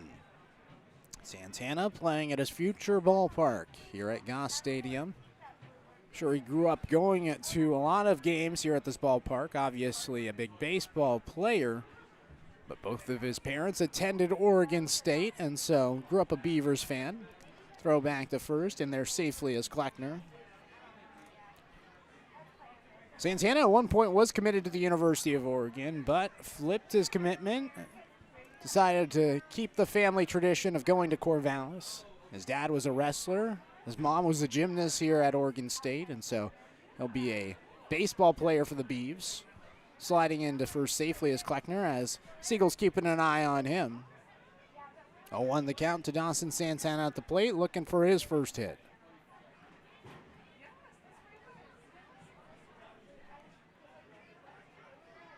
Oh, 1 to Santana. Taken high, now 1-1.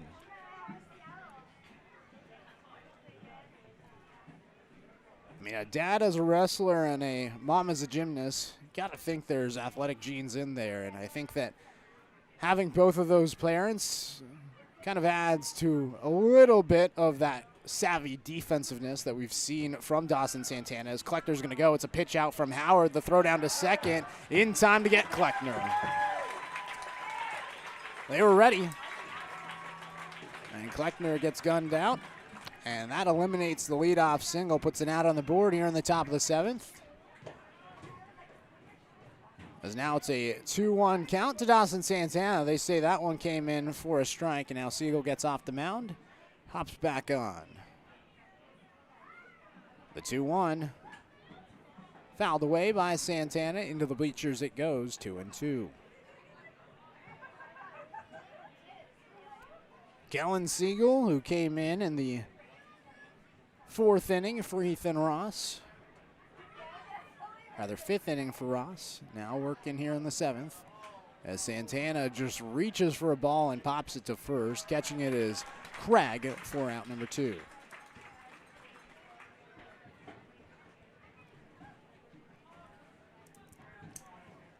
Brings up Bobby Blandford. A strikeout, a double, and a walk so far for Blandford, up for the 4th time. Springfield leading 2-1 after taking the lead back from Corvallis after they were able to equalize it as Blandford fouls off the first pitch. 0-1 came a couple of feet in front of me here in the bleachers, and now I'm seeing about 6 kids go sprint after it. Souvenir here in Corvallis as the 0-1 to Blandford. This is inside, 1-1. Springfield took the lead in the 2nd. It was a RBI single by Ben Newton then. They held the lead up until the 4th when Corvallis was able to equalize on an RBI single by Levi Jones. Springfield got it back on the sac fly by Rex DeAngelis. Pitch taken for a strike, and it's now 1-2 to Bobby Blandford. 2 outs, nobody on. Infield playing deep on the right side as Mason Lee and Jacob Craig both standing in the grass. Blandford, though, goes down swinging. A strikeout for Kellen Siegel.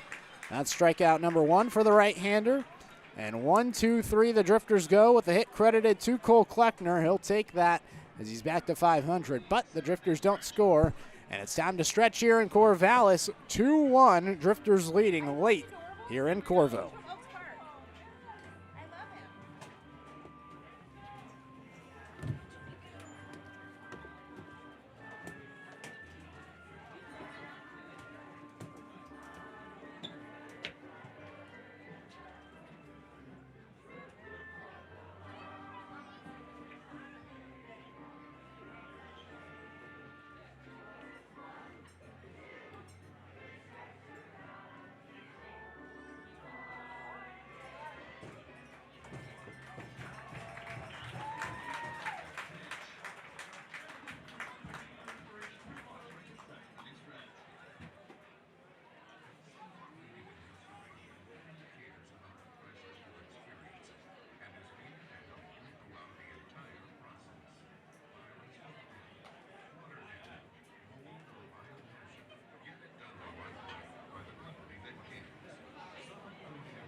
Make sure to get your last minute orders in now.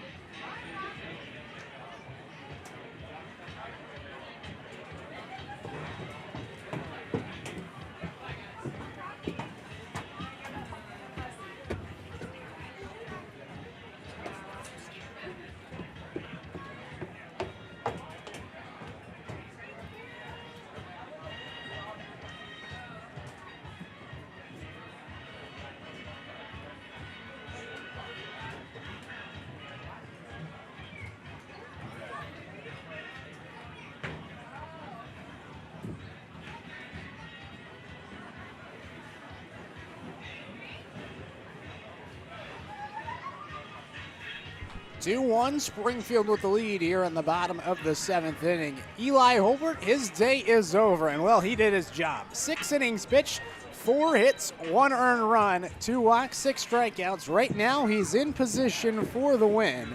And now it's up to the bullpen for Springfield to do their job, as it's now going to be Phoenix Call, J.C. Ing, and Tyler Quinn. 9-1-2 due up for Corvallis with the left-hander John Over into the game. First pitch to Phoenix Call in the dirt, 1-0. The Drifters went 1, 2, 3 in the top of the 7th, and now they have 9 more outs remaining if they want to knock off the Corvallis Knights. And it starts here with Over coming into the game for his 5th appearance of the year. Misses high to Call, and it's now 2-0 to the hitter, who's 0 for 1 today with a walk back in the 3rd. Just the 2nd game with the Corvallis Knights for Phoenix Call. The 9-hole hitter heading off to UCLA next season. The 2-0 from Over. It's a strike, and it's now 2-1. John Over this season, 4 appearances, a 2-0 record, a 1.80 ERA with 5 innings pitched, 5 strikeouts, no walks, and just 1 hit allowed.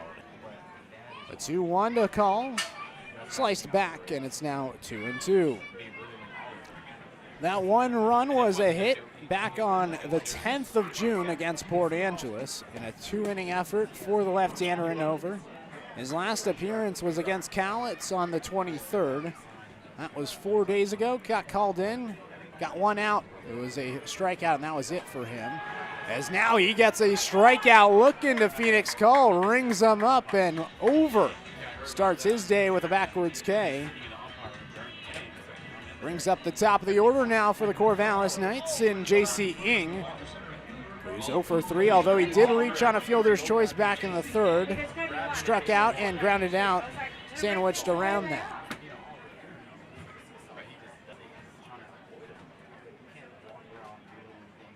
First pitch to Ing is going to be taken just a little bit low on the outside part of the plate. 1-0 to Ing. It's Over now, 6 strikeouts on the season. The lefty from Winfield, originally from Eugene. He's able to find the zone once again. Now 1-1 to Ing. Over's a guy that 2 years ago had Tommy John surgery. Was able to get back on the mound this past season, and now pitching with the Drifters. Check swing, fouled off, and it's now 1-2 to J.C. Ing.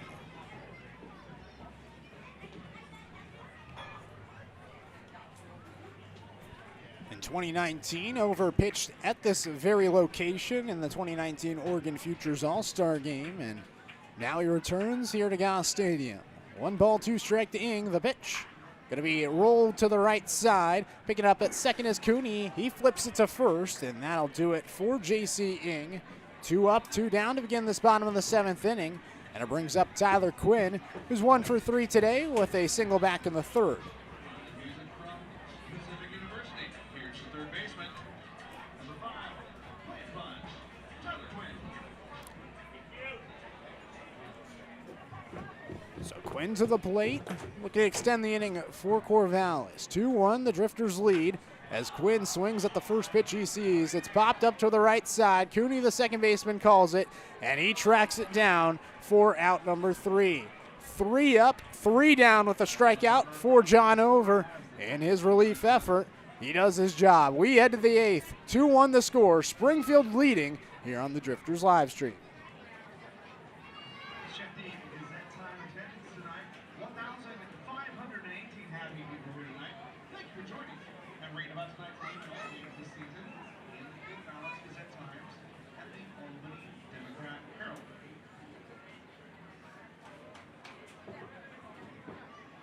And there's the 50-50 raffle numbers up there on the board. BBC House 850-5935. 850-5935. Call now.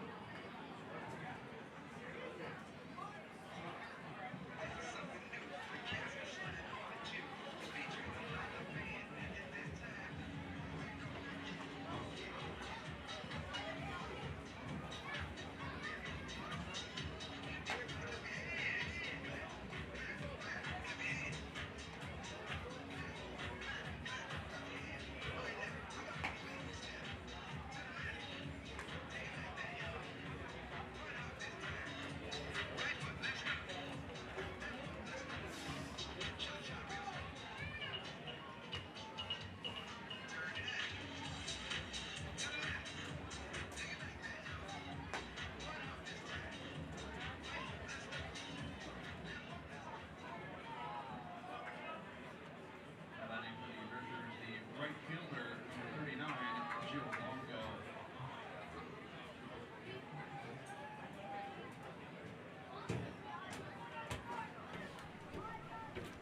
Joe Longo, Charlie Updegrave, and Ryan Hayes due up here in the top of the 8th inning as the first pitch to Longo from Siegel comes in a strike, 0-1. Drifters leading at 2-1 here in the 8th. Able to scratch 1 across in the 6th, and that's where we find ourselves here. A 1-2-3, bottom of the 7th inning with John Over on the mound in relief. And the Drifters are looking for extra insurance here. Siegel still working for the Knights as the 1-1 to Longo is swung on and missed, 1-2. Longo today has struggled, a strikeout, a pop-up in the infield, and a 5-4-3 double play he grounded into with 1 out and the bases loaded. The Drifters definitely wanted that one back as the 1-2 to Longo is check swung and he went around. Second strikeout today for Longo, second strikeout for Siegel. And with 1 out, in steps Charlie Updegrave, who was hit by a pitch and scored his last time up. In fact, Charlie Updegrave has scored both of the runs today for Springfield after he had a single and a run back in the 2nd. Would have had that on their bingo card here today. First pitch to Updegrave outside, 1-0.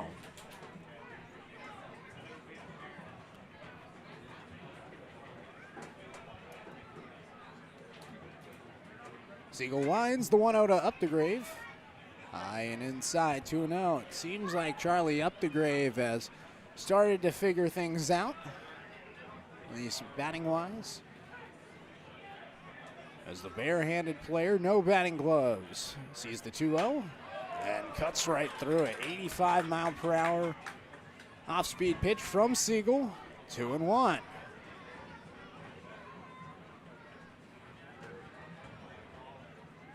Here's the 2-1 to long, rather up the grave, and it's grounded to first. Craig fields it, runs and taps on the first base bag. 2 outs quickly here in the top of the 8th. Gonna bring up Ryan Hayes. Hayes, another impressive game without a hit. 3 walks today, as he's now up to 12 walks on the season and a total of 18 at-bats. Hayes rolls it to the left side, and it's left of the line, foul, 0-1. I mean, really, 18 registered at-bats, just 1 hit, so an 0.56 average, but 12 walks. I mean, I don't think I've seen it that even this late. The 0-1 to Hayes, high, and now 1-1. Last season, when Hayes was with the Springfield Drifters, he was just a JUCO guy. Went to Yakima Valley College and was second team all NWAC there. 1-1, he takes high and away, and now 2-1. He hit 288 there with 14 doubles, 5 home runs, and 37 RBIs. In 2021, he was in the Exhibition League, and then now he's gone back to his second season in the WCL as he grounds it to third. Quinn on the run, fields and throws, and retires Hayes. With that, 3 up, 3 down, the Drifters go in the top of the 8th. We head to the bottom of 8. 2-1 the score. Drifters leading here on the Drifters live stream. Attention to our Lesh Swab litter patrol in the stands. Let's help keep Goss Stadium clean this summer and fill those bright yellow Lesh Swab tire bags. Thanks so much for keeping it clean at Goss, and special thanks to Lesh Swab for sponsoring the litter patrol. Since 1952, Lesh Swab tire centers have been your choice for tires, brakes, batteries, wheels, alignments, shocks, and struts. Visit your local Lesh Swab dealer today.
Let's hear ya.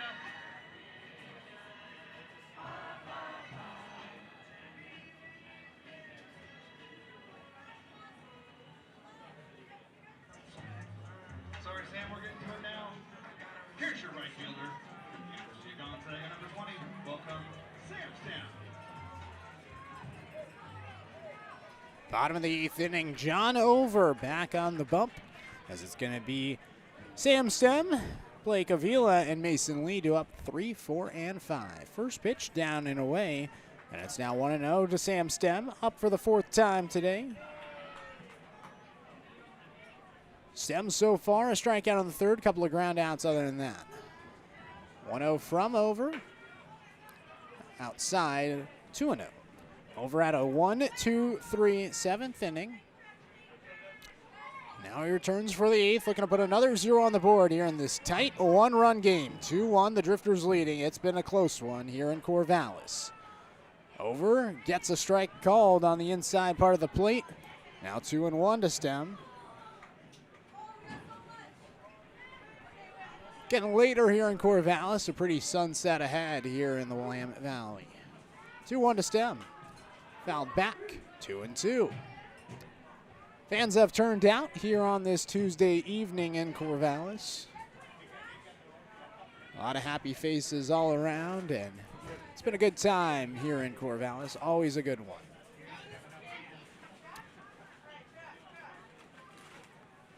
Two balls, 2 strikes. The pitch from Over.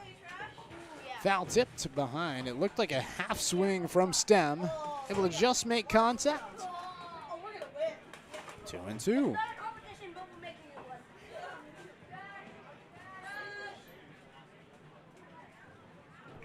Over the lefty from Marist High School in Eugene.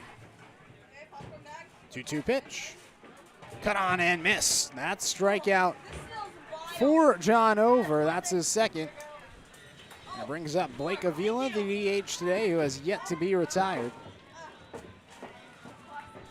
Avila, a walk his last time up. Prior to that, 2 singles. He does have the Knights' only run today. That was in the 4th inning. He singled and then advanced to second on a sac bunt by Mason Lee, who's on deck, and then was able to get singled in by Levi Jones, who's in the hole.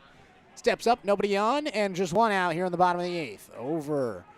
Fires a little bit low, and it's now 1-0 to Avila, the left-handed hitter. So a lefty-on-lefty matchup here.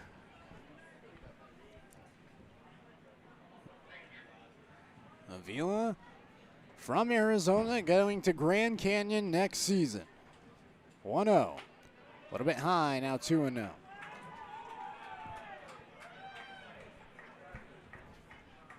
The Lopes, a competitive team out there in the WAC.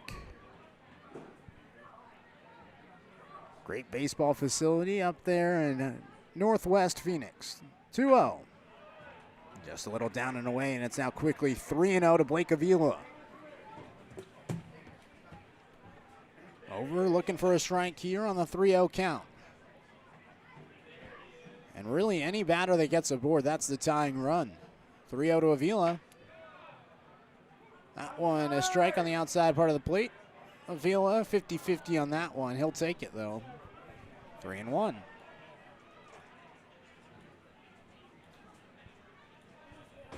Over set. 3-1 pitch.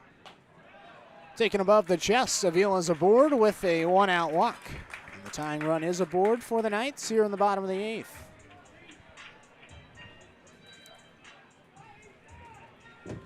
In steps Mason Lee now. Here's your second baseman, number 11. As there's going to be a pinch runner. Ethan Hott will pinch run for Blake Avila. So Hott comes into the game. He's at first. So far this season, 2 stolen bases for Ethan Hott, who's heading into his sophomore season at Stanford. Another one of those Stanford Cardinal that found their way to Corvallis, and now here's Mason Lee with the runner at first. First pitch to Lee, he takes, and it's a strike from Over. 0-1.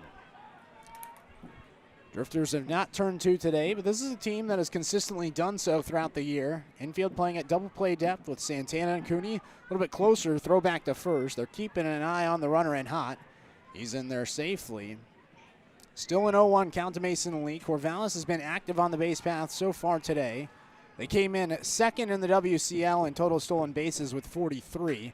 As Lee grounds this past a diving third baseman in Newton. Into left field it goes.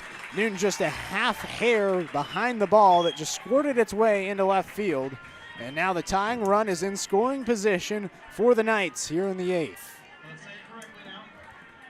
The go-ahead run here in the 8th is at first. And in steps Levi Jones, who was the player that drove in the first run of the game for the Knights back in the 4th inning. And now Alan Embry is going to go talk things over with John Over. High pressure situation here in Corvallis. And baseball's a game of inches, and that one just inches away from the mitt of Newton at third.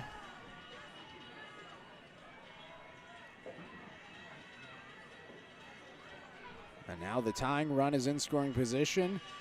And the go-ahead run is at first. They're going to keep Over in the game. Nobody warming up right now in the Springfield bullpen. The Drifters have faith in the lefty, in John Over. And why wouldn't they? He's been reliable. 3 out of his 4 appearances have been scoreless so far this season. A lefty-on-lefty matchup here, ideal for the Drifters. Now let's see if they can turn 2. Levi Jones, 2 strikeouts to go with that RBI single. Stands in and swings at the first pitch. It was down and away from Over, but Jones was looking inside, and it's 0-1. Santana covering at second with the left-handed hitter. Cooney, the second baseman, shifted to the right side. The 0-1. Jones goes golfing again. It was down and away, and it's now 0-2. Over would love a strikeout here. The 2 runners on, just 1 out. 2-1 the score, bottom of the 8th inning. Springfield's competed against Corvallis today, a team they're just a game behind in the WCL South. The 0-2 to Jones. Bounces in, Hayes keeps it in front of him, 1-2.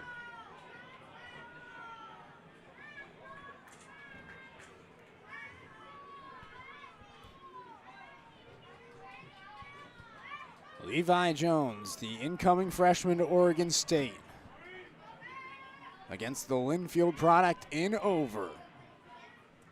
The 1-2. Thought about offering was Jones. He checked his swing. He did not go around. And the count's even, 2-2. Jones able to work it back. He was down 0-2, and now it's even. 5 hits today for Corvallis, 4 for Springfield, but the Drifters lead by 1. Over set. The 2-2. Popped, skied in the air. Towards the left side of the infield. Newton at third, near the bag. Makes the catch for out number 2. Over loves that. He needed it. And now 2 are gone. And it's going to be a pinch hitter. It's Anson Arrows from the University of Oregon. He comes in to pinch hit for Jacob Craig, who got hit by a pitch his last time up. A strikeout and a ground out prior to that. And here's Anson Arrows, a product from the University of Oregon who had a big hit yesterday, a switch hitter for the Corvallis Knights. And now Coach Richards comes out, takes the ball from over, and we'll have a pitching change. We'll let you know who the new pitcher is on the other half of this break. Arrows switching to the left side here on the Drifters live stream.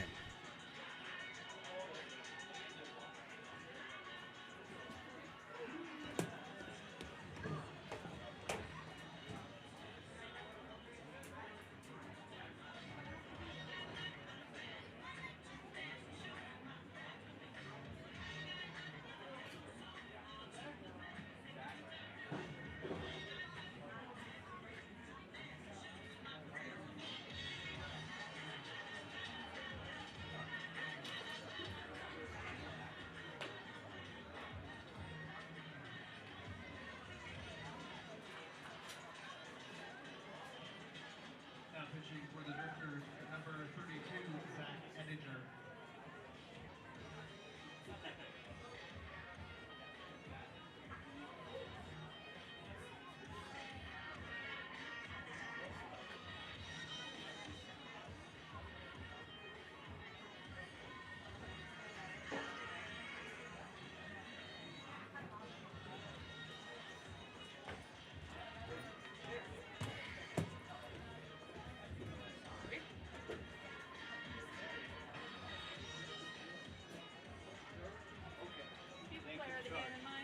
Yeah, we've been talking about it. It's too tight right now to call. Yeah.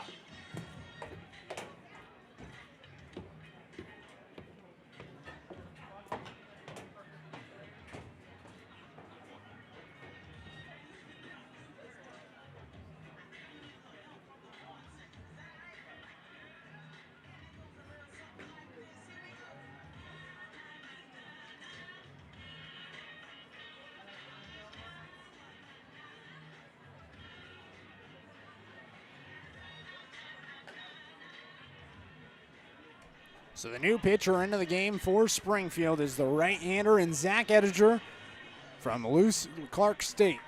He comes in to face off against the switch hitter and Anson Arrows. And let me tell you, I called Anson Arrows 2 summers ago when he was in the California Collegiate League with the Conejo Oaks. He's a switch hitter, and he's a little bit better from the left side. So even though they brought in the righty, it's not the biggest threat, as he is a switch hitter. And he's a solid one at that from the left side of the plate. Edinger comes in for the 5th time this season and now facing off against the pinch hitter and Anson Arrows with 2 runners on and 2 outs. First pitch to Arrows. He takes a strike, 0-1. Arrows this season, just 3 games with the Corvallis Knights, a .333 average with 4 hits and 12 at-bats, and half of them have been extra bases. Mentioned the home run that he had yesterday, had a double prior to that, 6 total RBIs. The 0-1 to Arrows outside, and it's now 1-1 to the pinch hit catcher from Auburn, California. Arrows just finished up his 2nd season in Eugene with the Oregon Ducks. He's a really good catcher, was a top 10 catching product out of high school. And now here's the 1-1. Arrows gets jammed up inside, fouls it away, and it's 1-2. Zach Ettinger just a strike away from getting out of this jam. 2-1 the score, tying run in scoring position, and the go-ahead run at first. Ettinger stares in. Continues to look and now comes set. 1 ball, 2 strikes. The pitch. Arrows takes down and away, 2-2. Just the 4th appearance of the season for Arrows with the Corvallis Knights. He hit .265 this past season with the Oregon Ducks in 6 starts and 17 appearances. The 2-2. Spoiled back. He stays alive. Arrows 3 strikeouts in his previous 3 games he played, out of 2 strikeout performance against Kamloops 3 days ago on the 24th. Had 1 strikeout yesterday. Ettinger looking for the punch out here. He comes set. 2 balls, 2 strikes, 2 outs.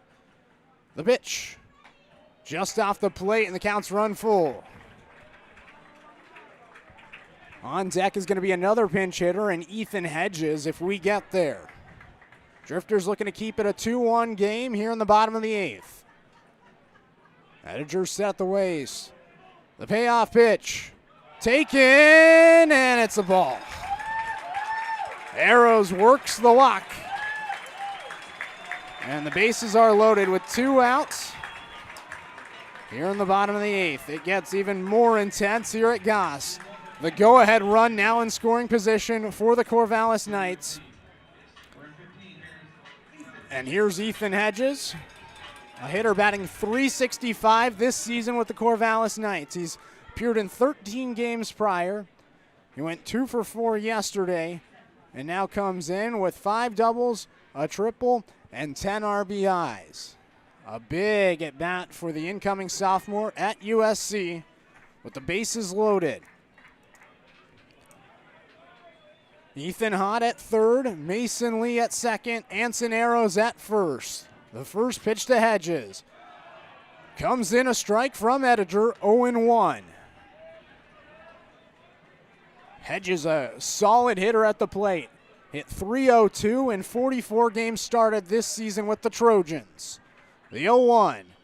He just gets a piece of, was swinging a little early, just got a tip of it. And Ettinger again is just 1 strike away from getting out of this jam, an even bigger one now with the bases loaded.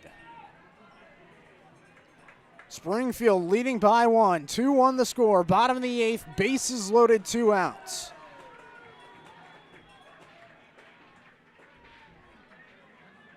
The 0-2 from Ettinger. Check swing, did he go around? He did not. It's a close one. The Drifters fans wanted it. They were standing up calling for it. They didn't get it. And it's 1-2 to Hedges. Knights fans making some noise. Ettinger set. 1 ball, 2 strikes. The pitch to Hedges. Popped up in foul territory. First base side. Up to Grave. Watches it go into the dugout of the Drifters. And we'll see another pitch to Hedges.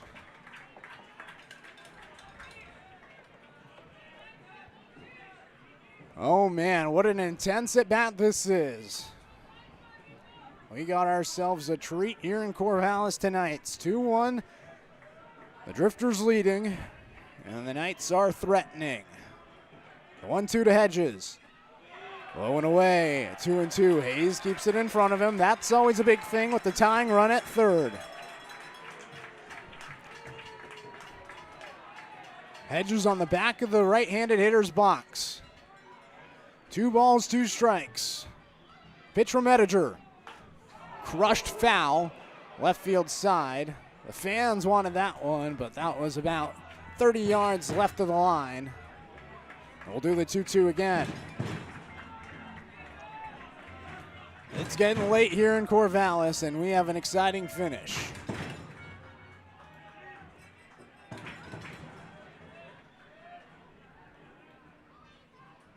The 2-2. Hedges stays alive and fouls it back. He's battling. Zach Ettinger on the mound has 7 strikeouts and 7 innings pitched this season.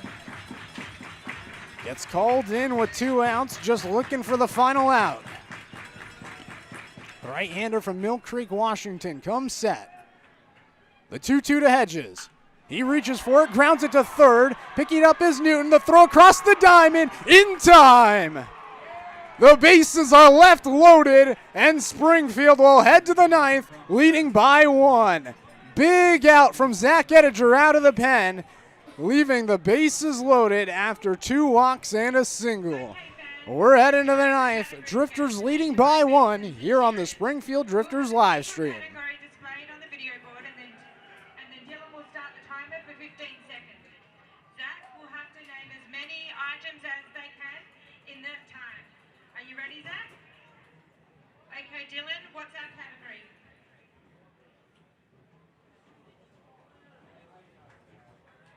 Start the timer.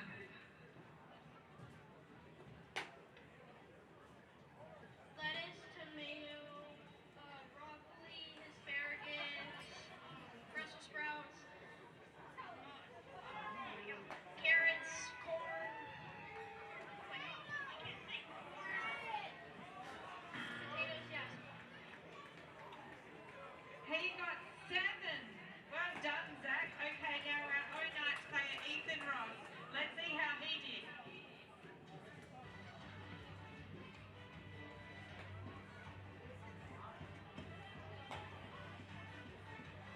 Broccoli, green beans, lettuce, tomato, cauliflower.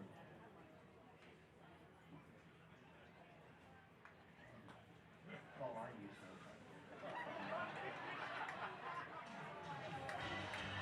Well done to Zach. You for winning the category. And thank you, Best Interiors, for sponsoring the game.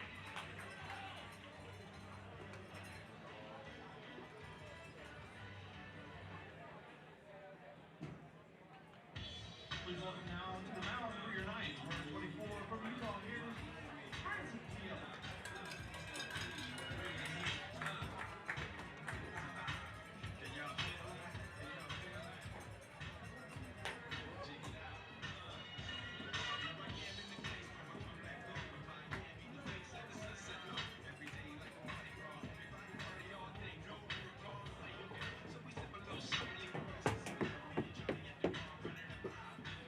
Now batting for the Drifters, the third baseman, number 21, Ben Newton.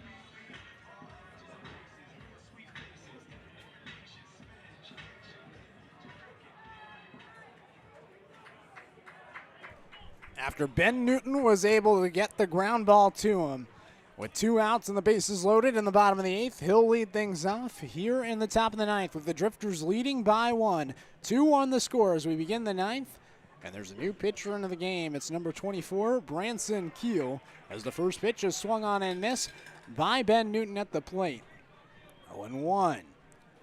Keel comes into the game for Kellen Siegel, who threw 4 scoreless innings, rather 4 one-run innings, as Newton swings and misses, and it's quickly 0-2 to the left-handed hitter. Keel comes into the game for Siegel, who provided those middle innings for Corvallis. Did give up the 1 run in the 6th. Nonetheless, though, just 1 hit overall, a couple of strikeouts. Newton takes, it's a little outside from Keel, and it's now 0-2. Branson Keel, a junior from Rapid City, South Dakota, making his 7th appearance of the year with the Corvallis Knights. He's only given up runs 1 time, and that was back on June 16th against Bend. He gave up 2 earned runs, has a 2.84 ERA in 6 1/3 innings pitched. 1-2 to Newton. He hits it towards left field. It's slicing foul and will land in the bleachers. 1-2. Overall, just 5 hits in 6 1/3 innings with 8 strikeouts, 3 walks. His last outing was 2 days ago against Kamloops. Through 1 inning, got 1 strikeout, allowed 1 hit against the 4 batters he faced off against. The 1-2. Newton fouls it away and stays alive. Drifters looking for the victory today. They've had some heartbreaking losses in the 8th inning, or really just heartbreaking moments in the 8th inning.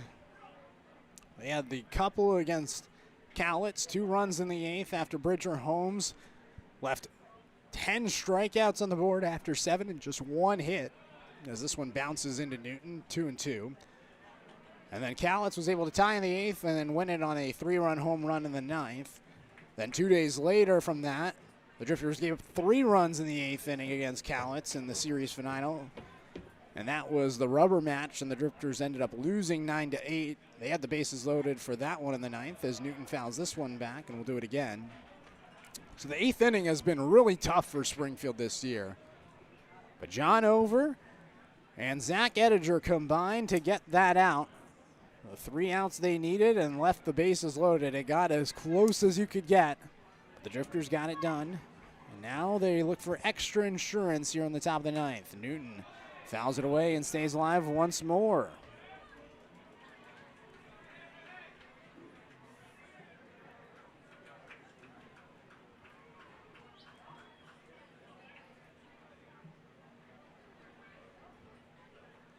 Two balls, 2 strikes. The pitch. Called strike 3 to Newton. Second time going down looking today for Newton. First strikeout for Branson Keel out of the pen. And it brings up now Rex DeAngelis, who had the sac fly in the 6th inning to bring in the go-ahead run. The score still remains 2-1 the score.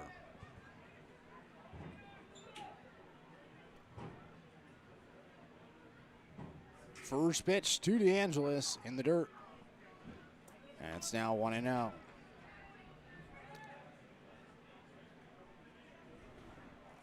Drifters have gone in order since getting the back-to-back walks in the 6th inning. Rather, it was a hit by pitch and a walk. Nonetheless, 2 free passes.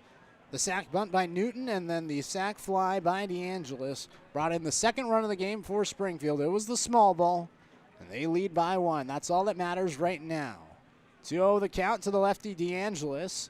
The pitch from Keel is swung on and missed. 2-1. DeAngelis, he's a guy looking for a hit. He's due. He hasn't had a hit since June 15th in a game that he went 4 for 5 against Wenatchee. Since that point, it's been nada. 2-1, DeAngelis takes a little bit low and inside, 3-1. Ryan Cooney on deck. Drifters just 4 hits today, but efficient with 2 runs. The small ball has paid off. The 3-1. DeAngelis sends it foul. 3-2. 7 RBIs for DeAngelis this season. He has 1 home run with those 7 RBIs. It was a solo shot back on June 4th. One of the 3 home runs Springfield has had this season. Drifters currently 15th in WCL in total home runs with just 3. 3-0, DeAngelis lines it to the left side, and it goes foul. Almost able to square it up in play. Just a little bit left of the line in left field. And the left-handed hitter, just a little bit late against Keel, will stand in. 3 balls, 2 strikes, 1 out, and nobody on. Drifters would love 1 extra run of insurance, as Corvallis came in 7th in the WCL with 7 home runs on the season. Solo shot could tie it in the 9th. DeAngelis check swing. Did he go? They appeal. DeAngelis is running to first, and he did not go. Corvallis thought they got him. Instead, it's a 1-out walk to DeAngelis, his 2nd walk of the season, and it brings up Ryan Cooney, who's flown out, walked, and grounded out. 1 runner on, 1 out. 2-1, Springfield with the lead. Branson Keel on the mound, the right-hander from Utah. He comes set. First pitch to the 8-hole hitter, taken high. Throw back to first. DeAngelis in there safely. A one-hop from, I believe Anson Arrows is in. Either way, 1-0.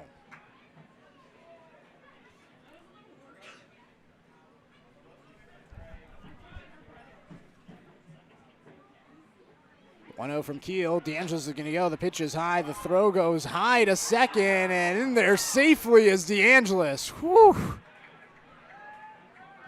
And it is still, I believe, no, it is Arrows behind the plate.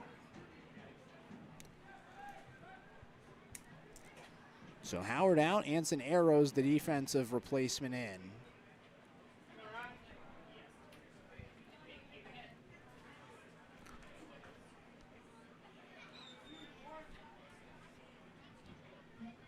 Two-0 to Cooney, in for a strike.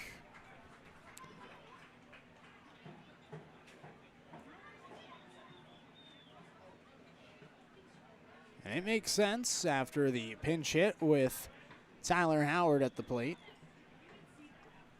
2 balls, 1 strike. DeAngelis is going to try to go to third, and he's thrown out by a mile. I don't know why he went in that situation. Maybe trying to catch Arrows off guard, but he was close at second, and that eliminates a runner in scoring position. I think if I'm DeAngelis, I stick at second. Could cost the Drifters. After the stolen base, put a runner in scoring position. Now 3 balls, 1 strike, 2 outs to Cooney. Keel on the mound. Here's the 3-1. Cooney just gets a piece of it. 3-2.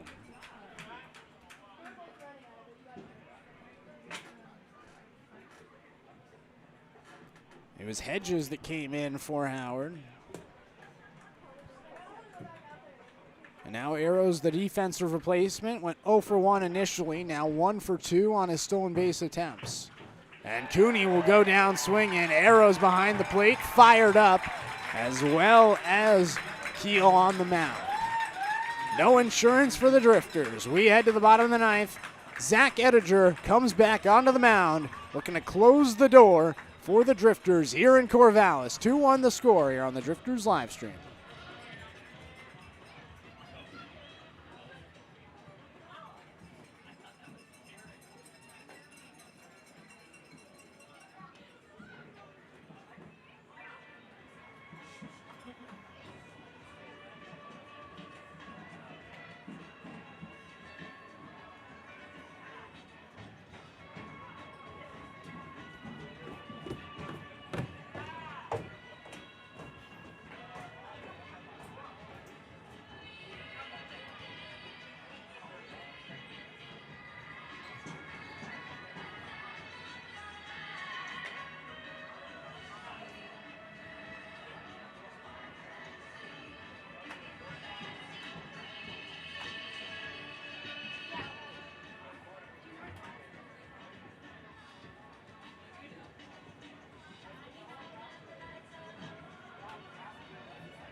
Phoenix Call going to be leading things off here in the bottom of the 9th as the first pitch from Zach Ettinger comes in a strike.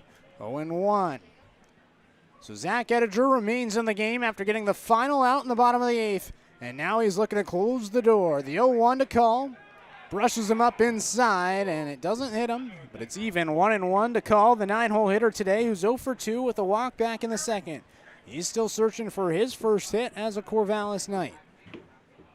He fouls back the pitch and stays alive, now 1-2. Just an incoming freshman to UCLA is Call. 3 runs yesterday after he went 0 for 3. The 1-2. He lines this up the middle, and he's going to get aboard. Tying run on base, winning run coming to the plate. Phoenix Call picks up his first hit as a Corvallis Knight, and he had 2 stolen bases yesterday, and you got to think this guy's going to be active on the base paths here today. Turns over the lineup, and it'll bring up J.C. Ng now, who's hitless today, a strikeout on the first, reach on a fielder's choice in the third. 2 ground outs after that. Let's see if Ng maybe decides to lay one down, bunt, and move the runner in scoring position. He does. It's a bunt down the third base line. Newton charges. He throws to first, retires Ng, but now the tying run is in scoring position in Phoenix Call.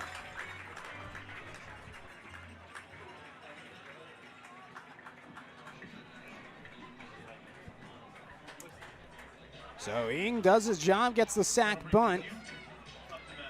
And here's Tyler Quinn, a returner for this Corvallis Knights team. In a 2-1 game, Ettinger looking to seal the deal. Needs 2 final outs. Quinn the go-ahead run at the plate. The first pitch, he cuts and misses. Ettinger got that slider to go on the outside part of the plate. 0-1.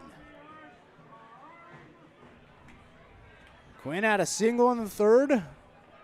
One of the 6 hits today for Corvallis. The 0-1 takes down and away, 1-1. On deck is Sam Stem.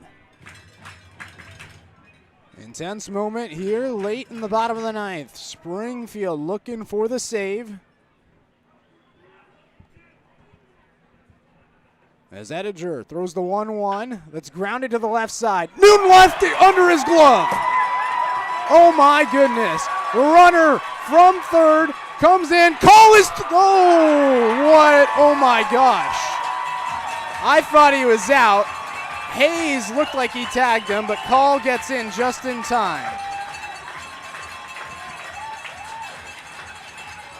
Newton let it go under his glove into left field. The throw from DeAngelis was on the dot, but Call just slides in.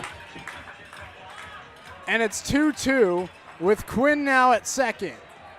We're tied, and now the winning run is in scoring position.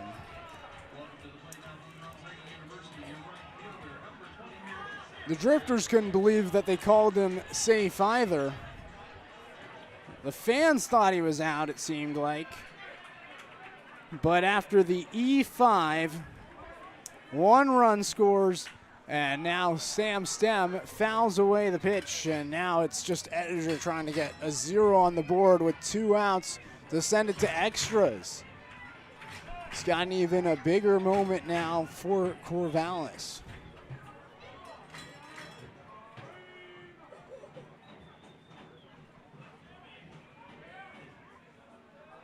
Second error today for Springfield.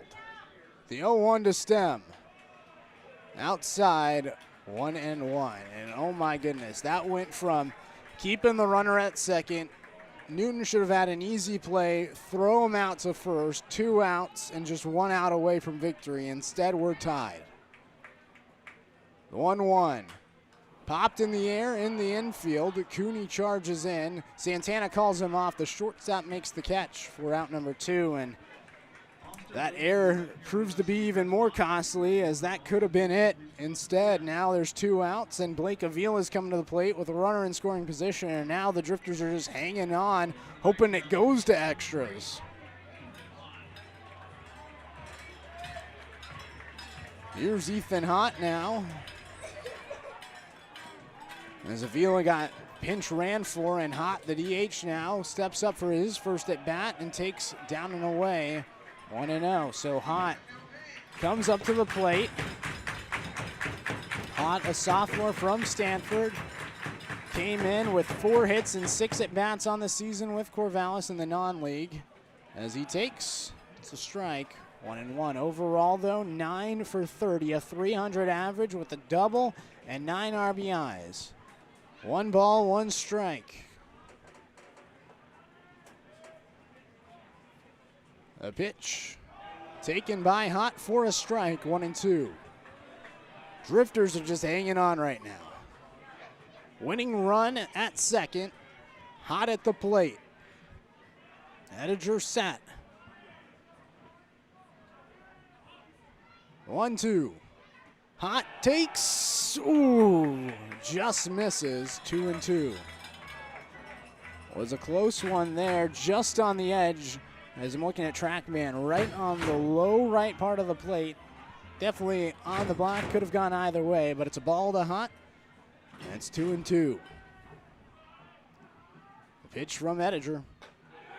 Outside, and the count's run full. Corvallis with a chance to walk it off. 3 balls, 2 strikes, 2 outs. Winning run at second. The pitch. Grounded up the middle. This could be it. Kleckner charges. They wave the runner in Quinn. The throw not in time. Corvallis walks it off.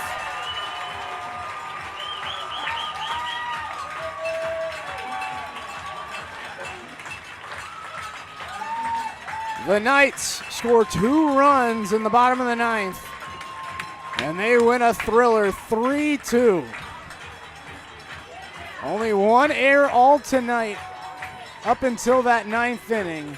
And Springfield, which's defense has struggled over the past week, has since dropped from a team that was in the top half of the WCL in total defense to now a team that is in the bottom half of the WCL in defense. The error costs them late. And the Knights win game 1 of the 3-game series. It's a home, home, and home. The Drifters will be back at home tomorrow against the Corvallis Knights. Zach Ediger is going to get the loss today. And it's a heartbreaker for Springfield, who's spiraling right now. The Drifters dropped to 10-9. They started this season 7-2. But they're now just 3-7 in their past 10 games. And this is a tough one. Springfield was on the verge of victory. Could have had it potentially with the air if it didn't go their way. If Newton's able to field that and then the pop-up right after that, the Drifters could have won today. But instead of evening it up where they are in the standings with the Corvallis Knights, the Knights improved to 12-7 overall. And right now, Bend and Ridgefield are 1-1 in the 9th inning, so we'll see if Ridgefield can win their 11th straight. Drifters are hoping that Ridgefield somehow loses the Bend here. Bend has a runner at first and 1 out.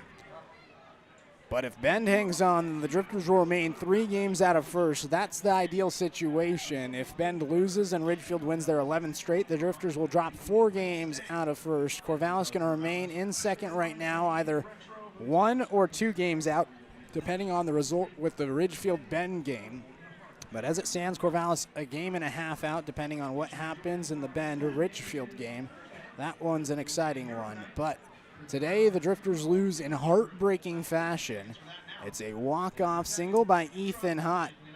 He comes in the 8th inning as a pinch runner and comes up in the 9th inning for his first at-bat, a single up the middle to score the runner in Tyler Quinn. And the Knights win game number 1 of the home, home, and home. Tell you what, folks, this one will be fun, and we'll be back at it tomorrow. We'll have it on the Drifters live stream at Hamlin Sports Complex. Going to have a special guest, Mike Parker. Yes, Mike Parker, the voice of the Corvallis Knights and the voice of Oregon State Beavers baseball, football, basketball. Well, he's going to be joining me on the broadcast. I'm going to do innings 1 through 3 and 7 through 9. He's going to do the middle innings 4 through 6, and then we'll return the favor. I'll be on the Corvallis Knights live stream with him 2 days from now. Both those games going to be at 6:35. And you can catch me and Mike Parker on the call tomorrow on the Drifters live stream. But the Drifters lose this one and drop to 10-9 overall. A tough loss for Springfield. They return home tomorrow. I'm Knight Uretsky saying so long from Corvallis. We'll see you tomorrow in Springfield. Yeah, they don't Gatorade on them, right? What flavor?